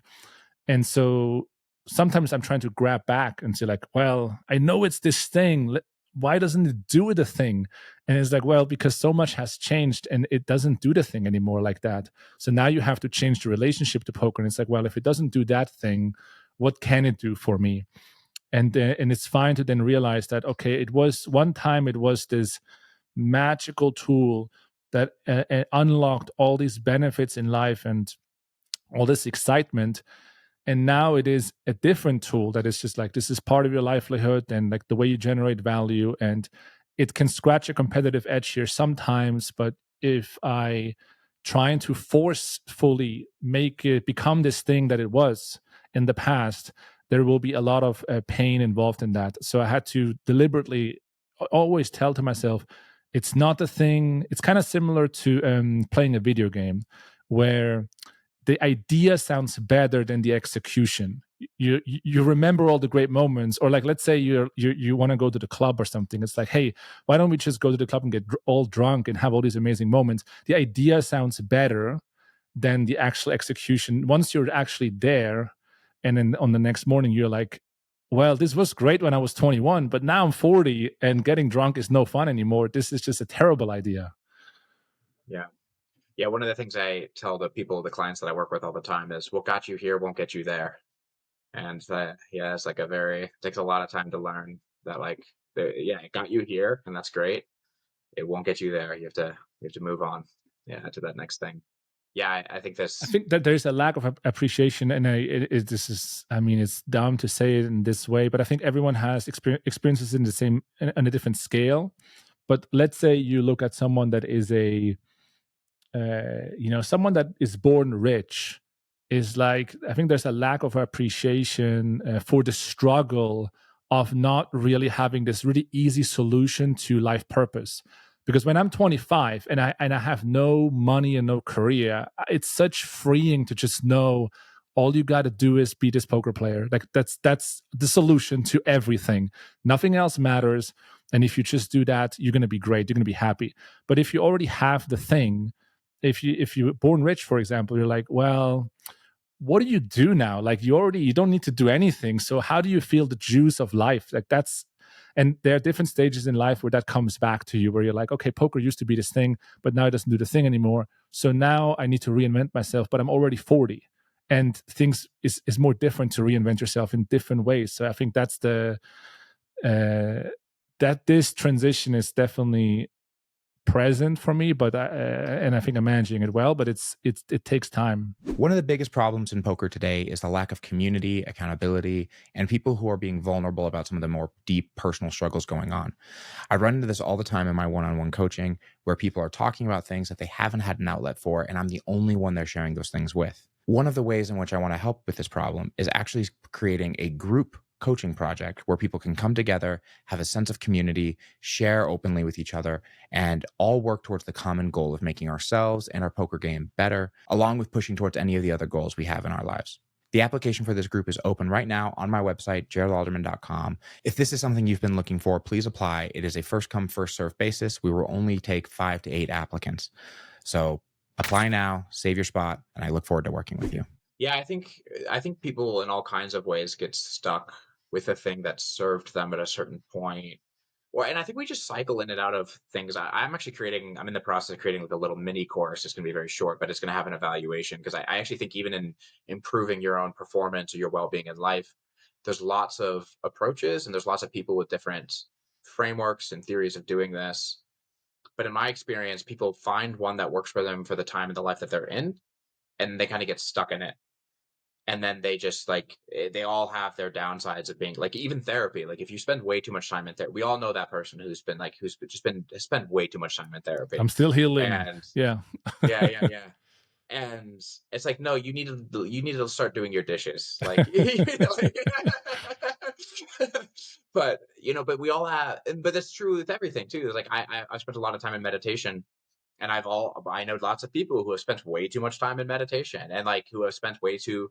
And so I'm actually one of the courses, like many courses I'm working on right now, is like how to know what is the next big lift for you in your own personal life and like your own performance life, and like how to know that like that you're stuck in something and trying to squeeze more juice out of something than it can give you.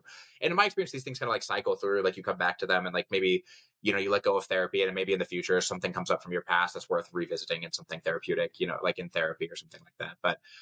But yeah, if people find something and it gives them something, like you're talking about with poker, like therapy or meditation or something, and then they just like there's just so much comfort in security and feeling like I just know the answer. Or like psychedelics. You meet these people who have like a really impactful psychedelic trip, and then next thing you know, they're just always on psychedelics, like That's crazy. always, Yeah. like always I've seen doing that before. mushrooms, Yeah. like yeah. And it's like, and it doesn't like it's not the thing. It was meaningful to them. It's not to say that it wasn't, but the thing that they're tracking, like they're putting too much emphasis on like the thing, like either the therapy or the psychedelic or the meditation, and not like it shifts in your experience and what it meant to you in that moment. And when that experience, when it no longer changes, is like shifting your perspective on things in useful ways, or it's no longer moving your life forward, you gotta let go. You gotta move on to something else, And I think it's really hard for It's people. difficult But to move away from something if you don't know what you are moving towards. It's kind of ending a relationship, and then just being by knowing that, well, I don't know what's next, but I'm going to be by myself for a while. Like that is sometimes difficult for people. Like I wonder in your shoes, like how do you make decisions about your career, because you have these different paths, it sounds like, in front of you as well, where you have the coaching biz. I mean, you come from playing into coaching but then into scaling. Like how do you make a decision of where you want to head into? for me, it all is really personal. Like it's not. I don't view I'm not so much like strategic in terms of my business. It comes in, but it comes in where I find it enjoyable and interesting. It's interesting just the point you're saying of like it's hard to do when you don't know where you're going. In my experience, we all have a kind of natural life forward direction that like your body and mind actually wants to move in. And it's kind of like a tree that's growing, is like an analogy I've used before or something. Like you can try to bend it, like you can try to force things in a certain direction, but uh, the tree knows the way it wants to grow and like where to get the resources and the things that it needs. And in my experience, people are a lot like that, where like when something actually isn't life forward for you. It isn't moving your life forward. You can sense it. I think there's a skill in learning to feel that inside yourself, learning to feel that like, what does it look like for me to move my life forward in this moment? Eugene Geldland actually is a psychotherapist who had a method called focusing that I think is extremely useful for this, and something I teach my clients sometimes. But like where you can pay attention to like parts of your nervous system and just see how your nervous system responds to certain ideas and certain suggestions about what feels right to you, what feels wrong to you. But in my experience, like your nervous system just knows when an idea is a terrible one for you. Like it just knows. And it If you're in knows tune, I and it knows guess. when.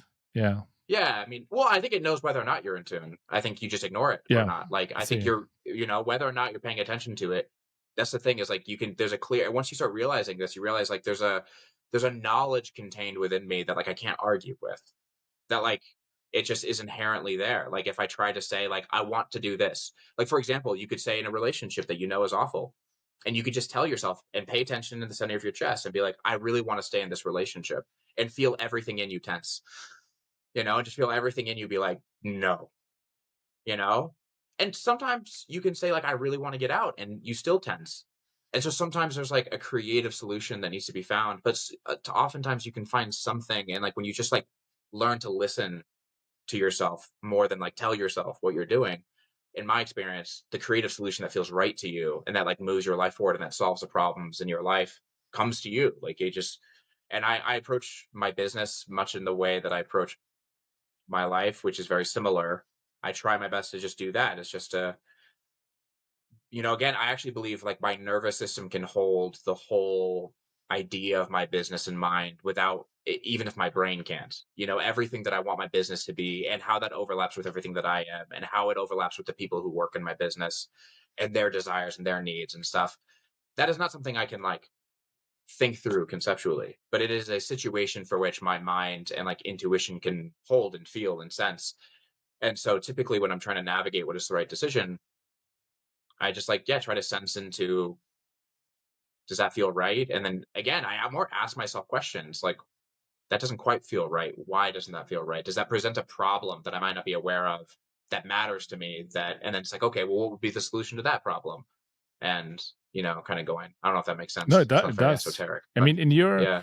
in your shoes, so are you thinking, like, or how would you just? So I'm trying to understand, like, how would you, or do you have like a vision of like what kind of business do you want? Would it have a lot of people working in it? Is it more of a niche thing? Like, how would you? What would be your preference or goal there? Yeah, I guess my priority is more the impact that I want to have than the structure of the business. I don't really care if the structure, as long as it meets the impact that I want. I want to have a business that affects people's lives in the ways that I think are positive. And I specifically want to, obviously, I'm passionate about the people in poker and their quality of life and giving information that I think helps them move their lives forward and makes them feel more meaningful. I'm particularly passionate about men, to be honest, about young men from 20 to 40.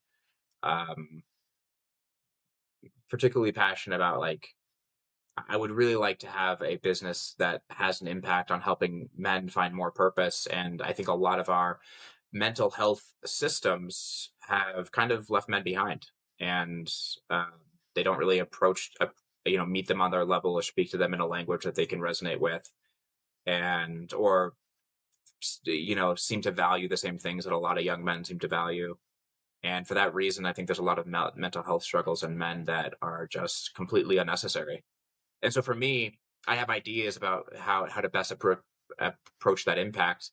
But that really is the bottom line for me. Is like what I feel like is the impact that the business has, far more than. And what would you say is that? In which direction have they been left behind? Like, is the lack of purpose coming from less uh, family structure, or is it that men are supposed to act strong when they are not? Like, in which, does that make sense? Yeah, I think there's definitely a cultural element to it where the cultural pressures that are put on men are seem less empathetic to most people than the cultural pressures that are put on women. It's not that I don't think they exist for both genders. I do, but I think they're just less empathetic to most people or less salient to most people. So I think that's true. I also think just the whole mental health ecosystem just doesn't lend itself to most young men on average. Um, like 85% of therapists are women or something. It's just not an ecosystem that a lot of men might be super eager to get into. It's not something that it's not, and there's a lot of the language that is used doesn't really seem to speak to a lot of men, and a lot of the messaging doesn't really speak to them. And a lot of this resistance in culture, again, the responsibility seems to be thrown back on men, not on the institutions that are trying to help them. And I don't like that. I think that's really messed up. And I think we're seeing a lot of the consequences of that in culture at large. And I mean, like I could talk a lot about this. It's a issue I'm fairly passionate about, but I think there's just also like yeah, a lot of men are expressing their anguish and concerns in ways that take genuine curiosity and interest to understand what they're expressing. Like you really can't take things at surface level, and like a lot of frustrations. What would you say is like some of these frustrations that men have that are like in that age group, or maybe even the poker players you talk to? Yeah, I mean, a lack of purpose, a lack of sense of meaning. One of the things that we've kind of lost as a Western culture that I think is a really important thing for men is like this idea of coming of age, this idea of like something you go through that tells you you're a man now. Um, it's something that we don't really have, and evolutionarily and societally and culturally, all through all of human history, it's been a very important thing for men to go through. Something that transitions them from boyhood to manhood. I think the lack of that leaves a lot of men really struggling to try to prove themselves as men, to try to do the thing that makes them feel validated. But then again, without a lot of support to do so.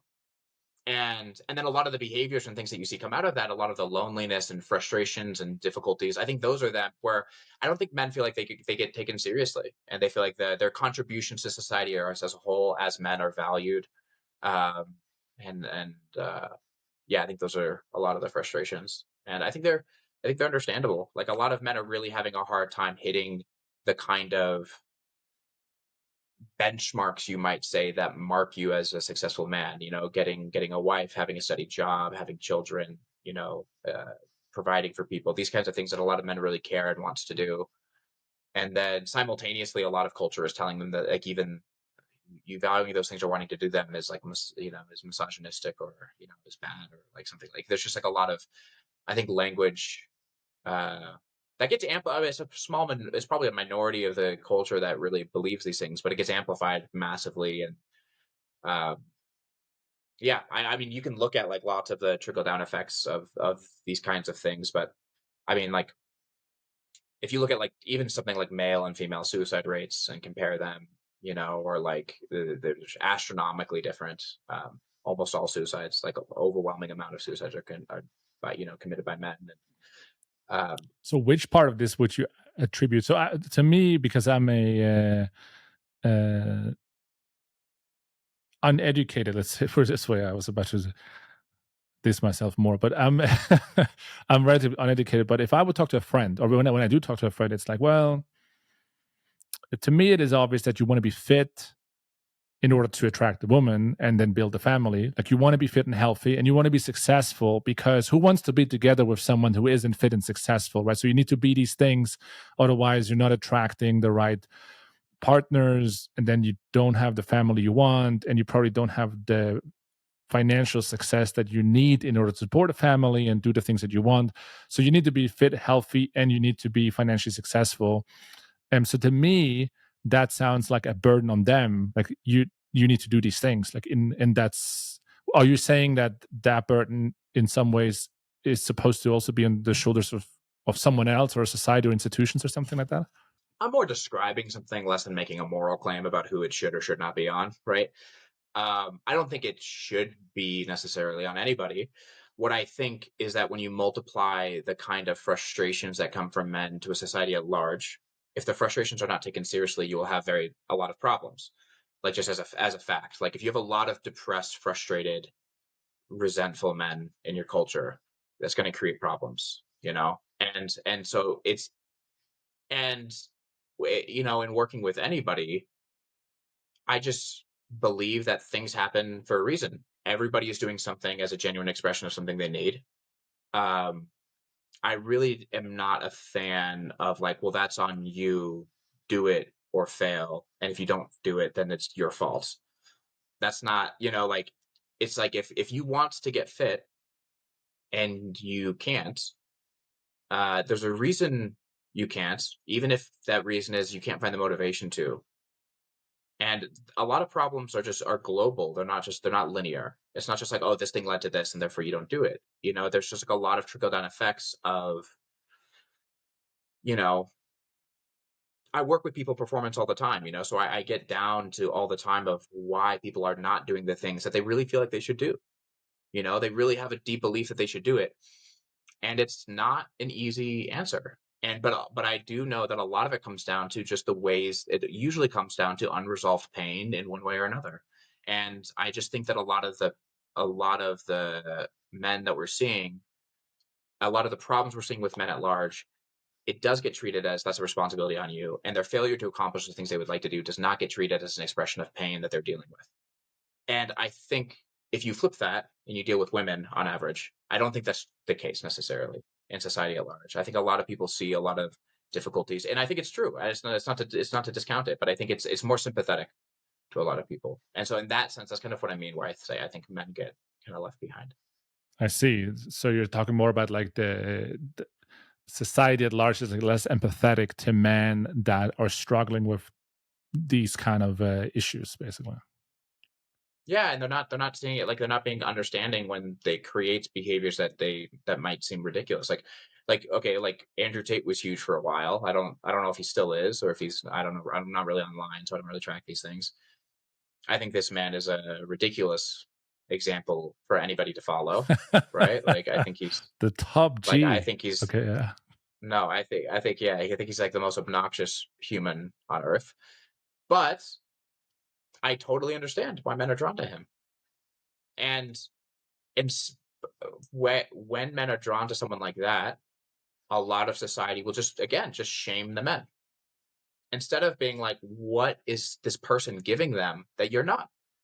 As What a is this person society, giving basically, them yeah.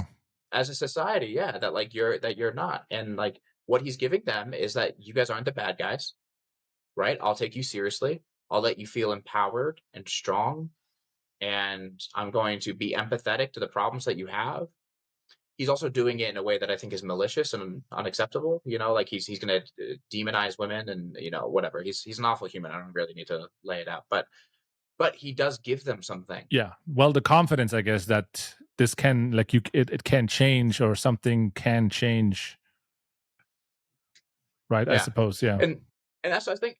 Yeah, and so that's why like and instead of people like instead of like finding someone who's like a huge fan of Andrew Tate or like I'm not a Donald Trump supporter, but I think a lot of the Donald Trump support comes down to a lot of the same kind of ideas. Instead of like seeing people who do this and being like, oh, what disgusting humans, instead of like being like, well, no, wait, like there's a legitimate need being answered by these people, by these people that they're following, like by men who follow Andrew Tate and men who are fans of Donald Trump. There's a reason why. There's a reason why they're a fan of that, and you can either engage with that seriously and like figure out what's going on there, or not. But yeah, so that's I mean, it's just a that's just my view of everything about everybody. So like there's any there's plenty of support for things that I would not support, but I would fully understand that people who are supporting it are doing so because they believe it's going to give them something they need. You know. And so what do you think about this idea that there are basically in every society there are winners and losers? What do you think about or like that it's in some ways competitive? What do you think about that? Yeah. I mean, this is like not Nietzsche, who's the guy I'm trying to think of, the philosopher. Why can't I think of his name right now? He's the big like basically everybody like we should not reward the people who lose, and like we should not. I don't know.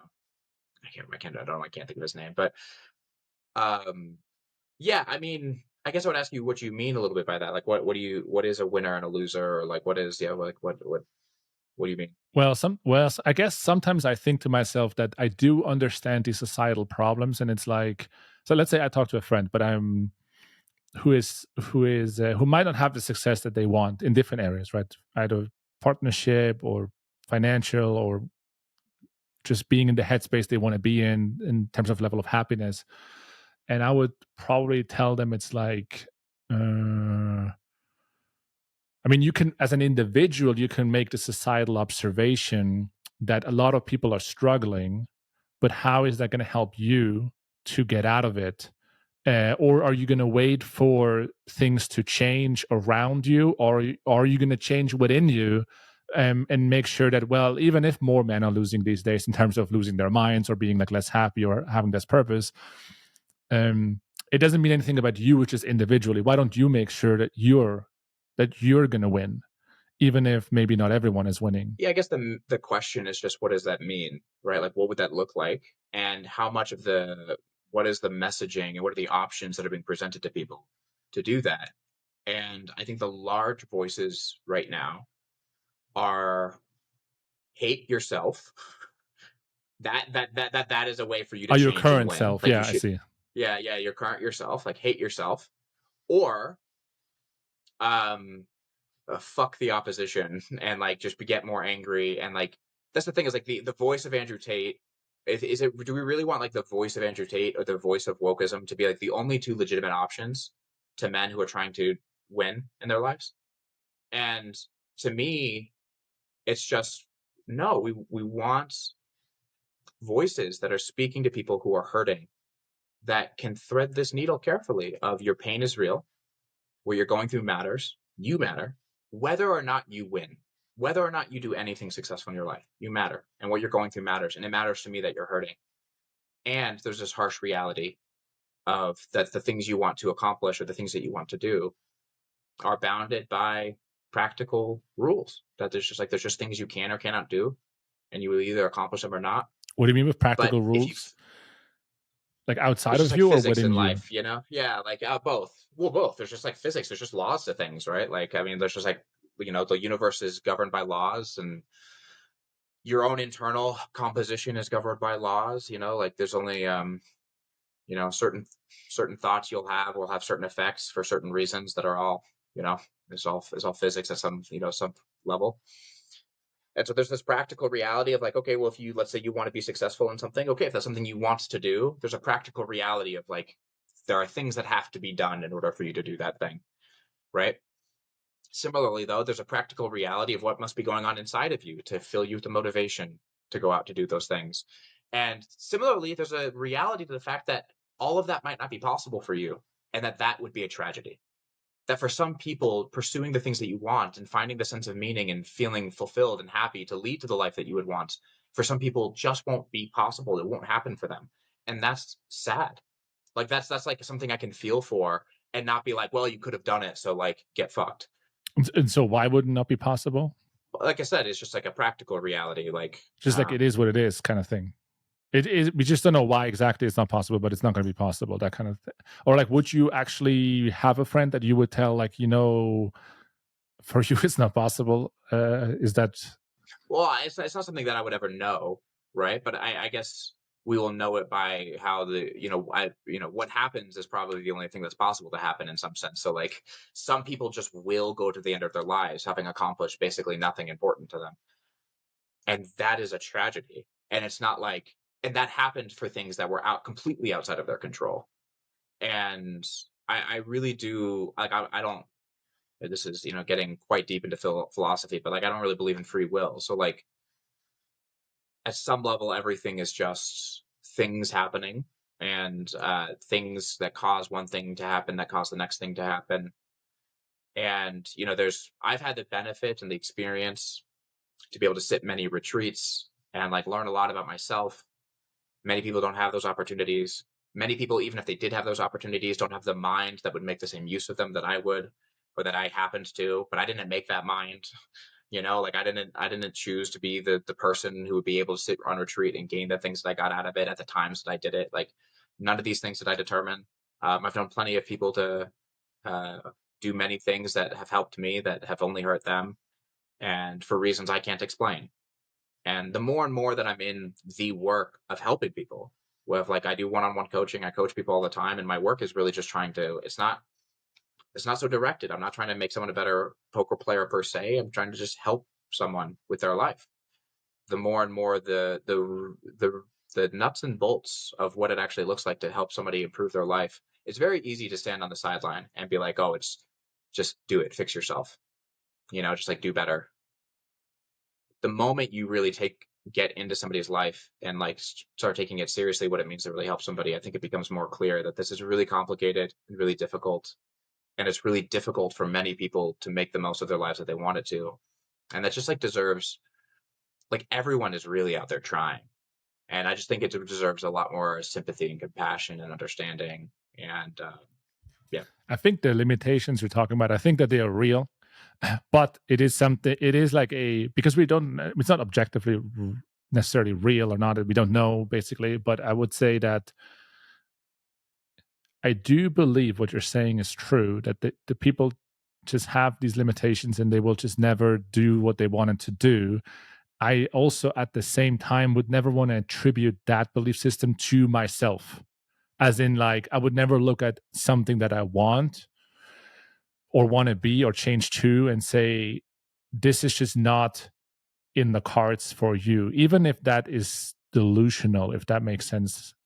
Yeah. I would ask, why would you not want to, if that's what's true? like want to consider it. Not that it is true.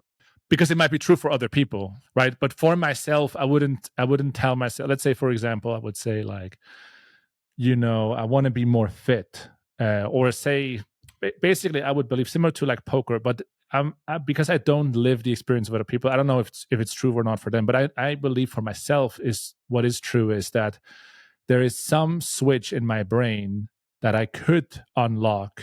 I'm not sure if I will, but I could find a switch that would allow me to do certain things that feel outside of reach. Not everything, obviously. Like I couldn't change my IQ to 60 points higher, because there's an unlock. Like it's just, I don't believe in that.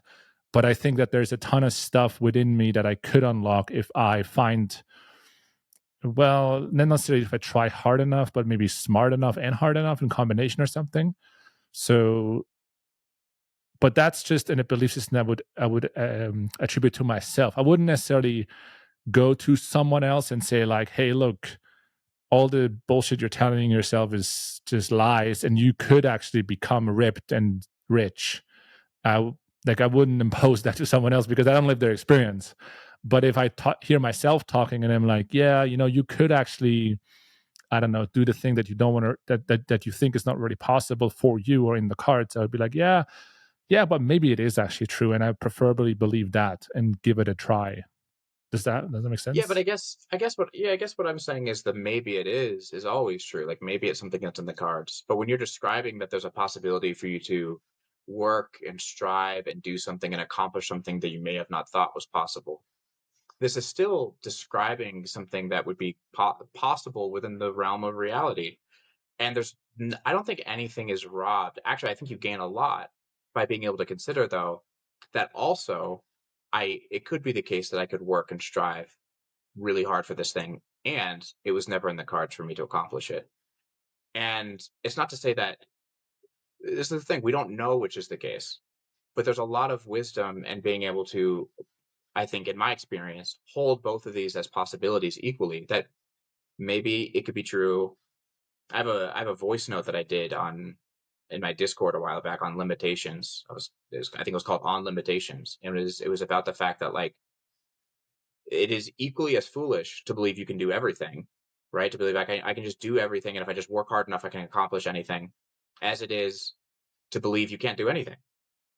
And right, and so like but to find this balance point of consideration and of evaluation of just like there is a point where you might stick too hard to something that you are now wasting your time and energy.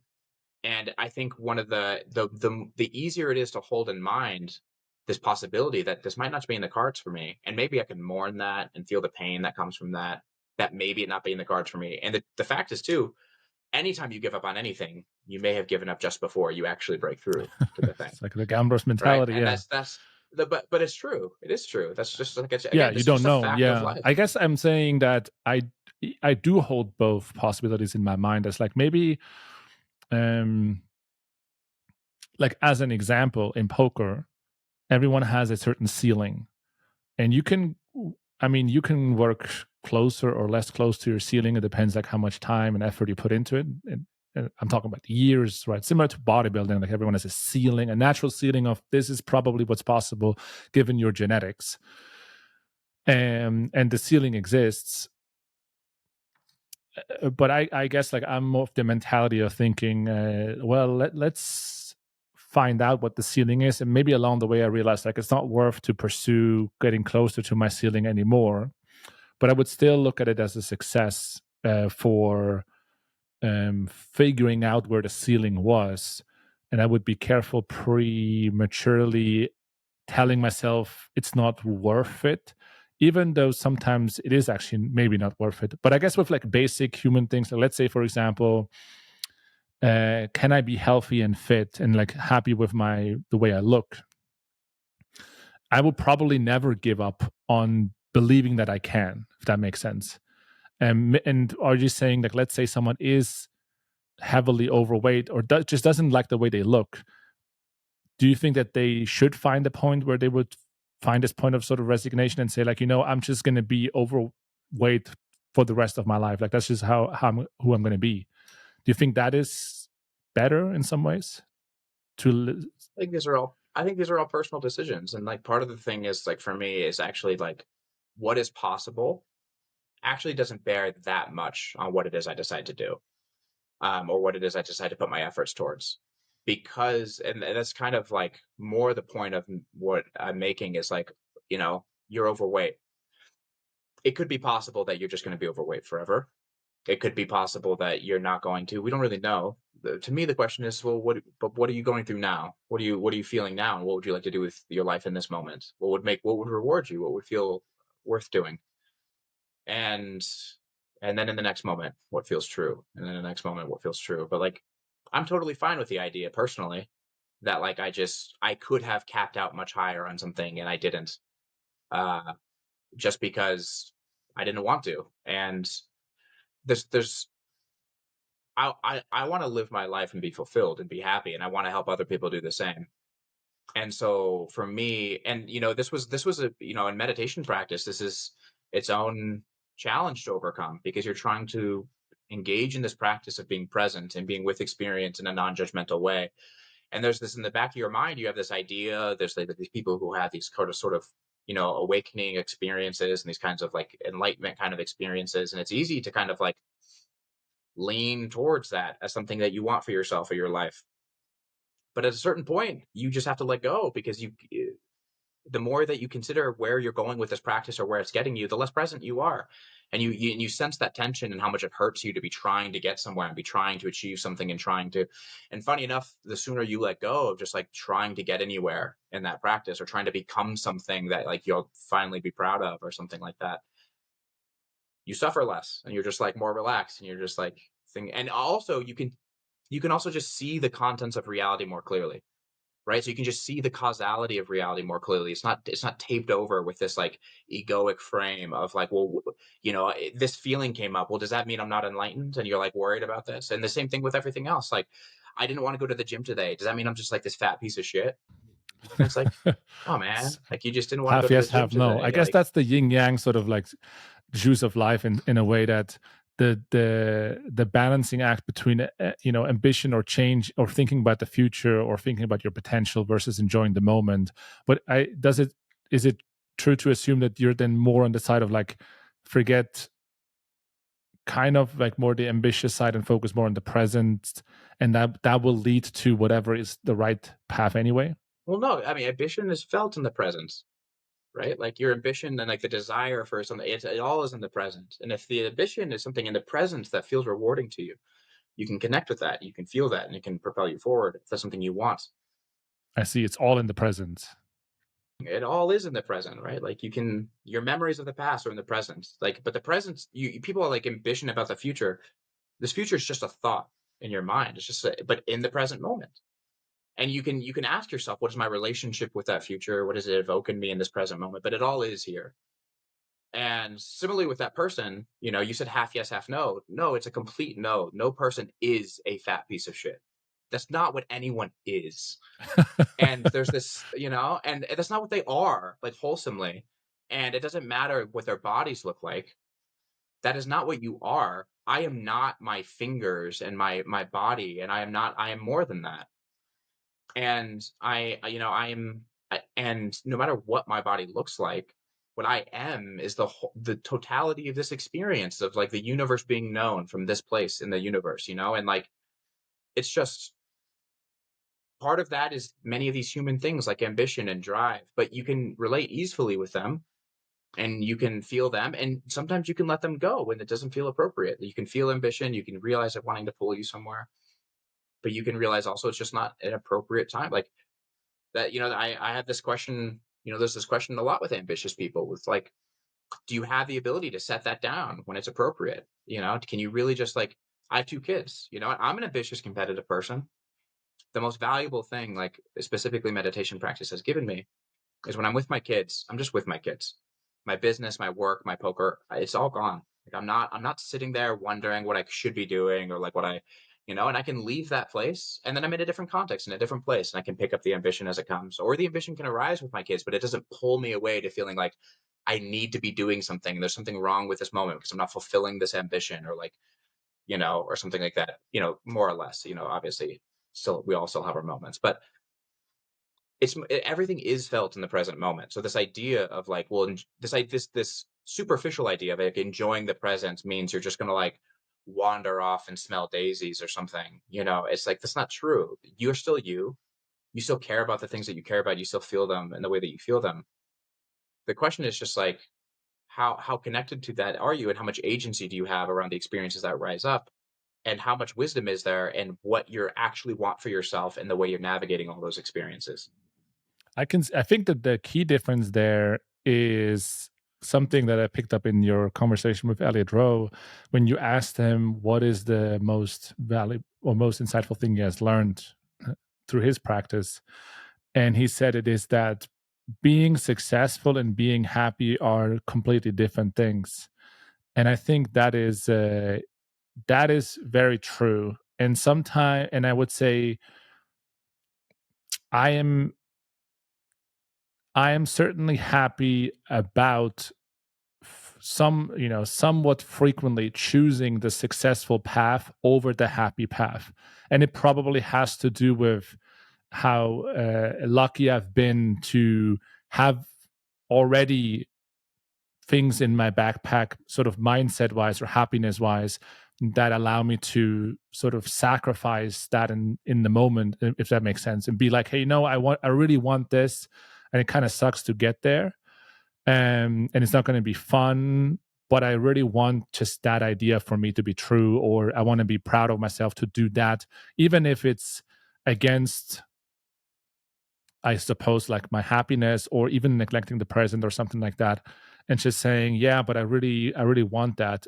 And I guess the negative side of that would be if you're overdoing it to the point where you just are actually in total unhappy because you sacrificed too much to become someone else who you're not, or you just ruined yourself in some ways by being too ambitious for what you were able to, I guess, take in. Yeah, people always roll their eyes at me because I always bring conversations back to what I'm about to bring it back to, which is the idea that we're all going to die.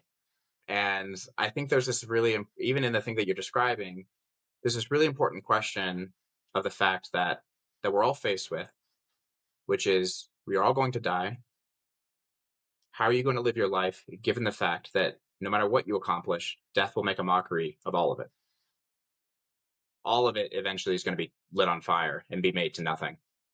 And to me, that question is important because it's not to say that I don't want to accomplish things or I don't want to achieve things or stuff like that. But I really want to spend as little time as possible suffering. And it's not uncomfortable, it's a difference, but like really suffering. And I really want to, more than I want to practice any skills inside of me, and this is for me, I want to spend as much time knowing what it feels like to be me and to connect in this life, and to like not have as many moments that don't feel like wasteful moments in terms of, and it's not what I'm doing. It's like everything I'm doing is an important moment of my life that I want to be here for. When I'm just getting a cup of water, do I want to just like check out and be thinking about something I can do? Like for me, I would like to be doing something fully with all of myself as much as I can, and to really be here for my life and my friends and the people. And so it's not that for me, it's a big part of it of like, you can accomplish the things that you want and you can practice the skills along the way that make sure you don't sacrifice any of the most important things in your life. And so but I think a lot of people are pursuing accomplishment in a way that is really practicing unhappiness. They're really in the habit of practicing being not content, not happy with what they have, pushing off gratification, pushing off being okay with who they are, enjoying their life, connecting with their friends and family. And if they're sacrificing all this because of this dream that I will achieve this thing and I'll be happy and satisfied and people will love me. And the funny thing is, even if it did get you there, which it won't, but even if it did, that whole time accomplishing that moment of your life that you just kind of let go, that you just kind of like pushed aside and didn't really connect with, and weren't really with you, the person who's going through it. You were in the future trying to live for that guy, and to me, that's just like, it's just not worth doing. But It's a great one. Maybe let me ask like one more question, because that's related to that, and we haven't really touched on this. So, like with the poker players you're working with that are lacking purpose, probably people listening, they are also maybe in the same boat. What is generally the go-to direction of like, hey, I'm a poker player, so therefore I mean, do they usually lack purpose because they are a poker player, or do you just happen to work with poker players and they also lack purpose? Like, is the job part of the reason why they lack purpose? And then also the second question is like, so what do you do, or what do they do about it? Yeah, so if people are lacking purpose, I mean, there's a lot of reasons this can come up, but I mean, part of it can be, so you know, she says it because they're people who don't have purpose, who happen to be poker players, or they lack purpose because they're poker players. There's nothing really magically purposeful about anything, but any task. But again, the question really is how aligned is it with you and your values and what you care about?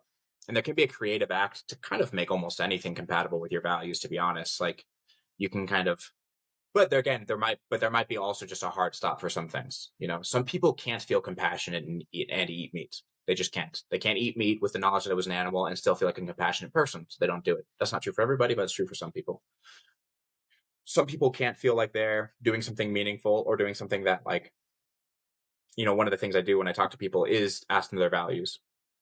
What are the things that they value the most?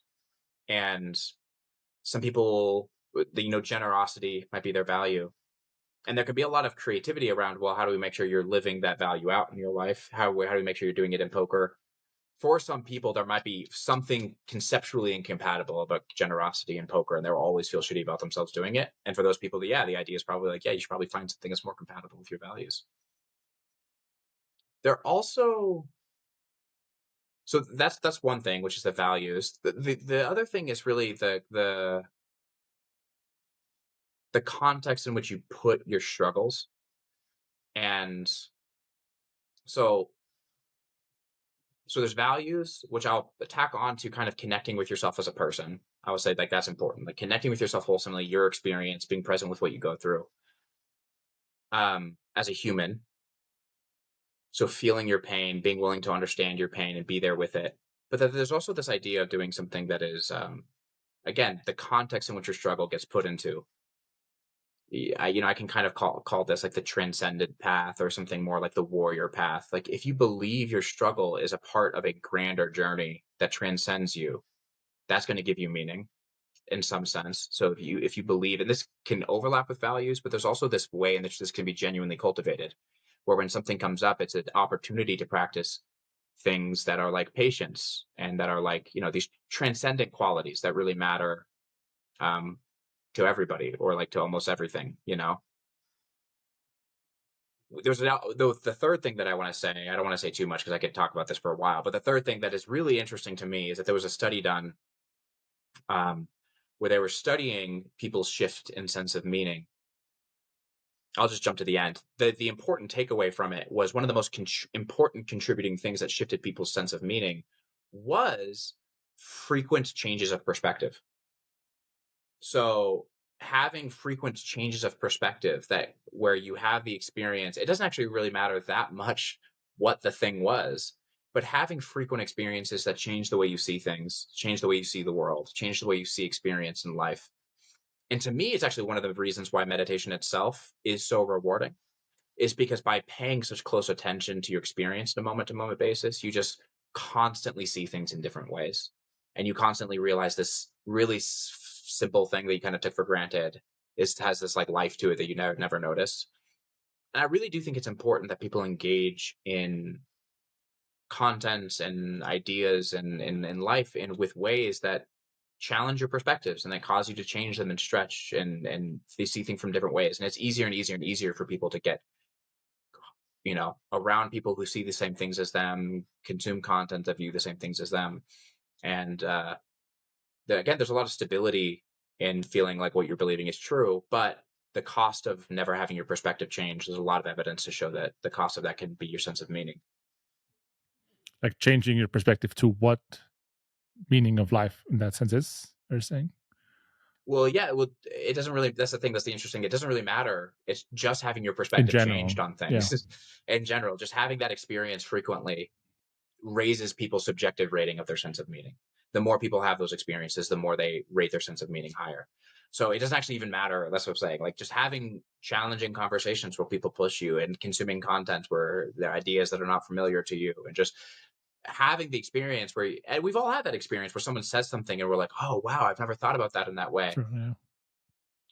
It's a pretty powerful experience, and just pursuing those experiences intentionally can actually be a big thing that pursues raises your sense of meaning. And this is regardless of what you're doing, so like even if you're a poker player and struggling with meaning, but if you notice you're a poker player struggling with meaning who is in an echo chamber of everybody who thinks and views things, and you see this in poker too with people who study, though, right? People who have study groups where no one's really changing their ideas about anything right? But they're all just kind of echoing the same things and shitting on the same people with each other, which is a very real thing in poker. And it's like, and because there's also can be an insecurity about going outside of that and getting with people who are truly going to challenge their ideas and their perspective. But there's a lot of value in having your perspective changed, and having a lot of emotional value, a lot of existential value beyond just the strategic value. There's a lot of meaningful value in engaging with people that change your mind on things and cause you to view things differently. Yeah. I appreciate you playing the interviewer for the second half of this conversation. No, I mean, I'm trying to learn something about because I do talk to a lot of different poker players, and I always wonder like how their outlook on life is, because it seems like we're doing the same thing, or for a long time we did. But as you age and you get into your 40s and sometimes 50s, and people have families and it almost feels like most poker players start at the same note, so to speak, in poker player terms. Your mid-20s, you start playing poker. But then when you get 35 or 40 or 45, usually a lot of change happens then for all these different people. And it's probably not that easy for poker players specifically to decide who am I going to be with 45 as I came through poker in my 20s and 30s. I do wonder like how many people stay in poker, reinvent themselves enough often, keep up with what's going on in poker in terms of the competitive scale. And for those who aren't, like, how are they even going out? Because it's certainly also challenging. Like, how do you transition from poker to something else and be content with the new path? It's definitely something I'm living it myself, lived it myself, so I kind of understand it from my perspective. But I do imagine for a lot of poker players, the answer is completely different in some ways, and probably presents also some struggles along the way. Yeah, definitely. That's been interesting. I've had some students who have had to help transition out of poker. People who have decided in the course of us coaching that poker is not for them. And they were professionals before that? Mm-hmm. Full-time professionals before what that. What are like career paths that are generally chosen? Some people have tried to get into, funny enough, not even poker coaching, but coaching in other sports. But this is because this is some of their interest besides that. But then another person, like, they just wanted to go to like, try to go to like cyber securities, like get cybersecurity certificates and just get into tech or cybersecurity and stuff like that. It is a rough transition, though. It is something that having been the witness of, I can only imagine how difficult. I was actually wanting to make a documentary for a while about poker players who are wondering if they should stay in the game or not. Like specifically that, like poker players who, well, I put a lot of effort into this and I was going to do it, and then I had too many projects going on, and I was like, okay, this one's got to get the axe on the back burner for the moment. It's almost like a business, like helping poker players to transition out is because there must be a lot that at some point or another they're like, hey, maybe I want to do something else. Yeah, maybe. Oh, well, I don't know. I'm always curious with these kinds of conversations. You get the most polar responses to the type of conversation we had in the second half of this conversation in this podcast. So I'm always interested. You mean to see in the comments? that we get. Okay. Yeah. But I really appreciate you being here. This was a great convo. This is the longest one I've done, I think. Hopefully that's good. This is yeah, it's good. Yeah, I think it's the longest one I've done. So that's good. But yeah, before we go, I know you have a Black Friday sale coming up. Plug your PLOmastermind.com, guys. If you want to learn PLO, if you think poker is over because you play 2 cards, you're wrong. 4 and 5 cards is even more fun. So check it out over there. I mean, in all seriousness, I mean, guys know the brand, they know what's going on, but I do appreciate the conversation, and we touched on a lot of interesting subjects, and I do think that not everyone will see it the same way, but we're just exchanging opinions, like I don't think any one of us is claiming to know the full truth for everyone in any spot. So relax in the comments, enjoy the conversation, you hear like a different perspective. Life is good, it's all cool. Hopefully, the thing is, we talked about people like Tate, for example. The way I usually look at it is like, I wouldn't feel too attached about like the individual. I'm more interested in the message in general. Even if I disagree with the message, like if maybe you heard something today you disagree with, and it's like, great, I know now that I disagree, but why? And then it brings in a new loop of thinking. And the same thing is for me. I heard things today from you that I haven't heard before, and it's like, I'm not angry about it. I'm like, it's unbelievable this guy holds his belief, but it's like, oh, this is an interesting different perspective. So like, what can I learn about this?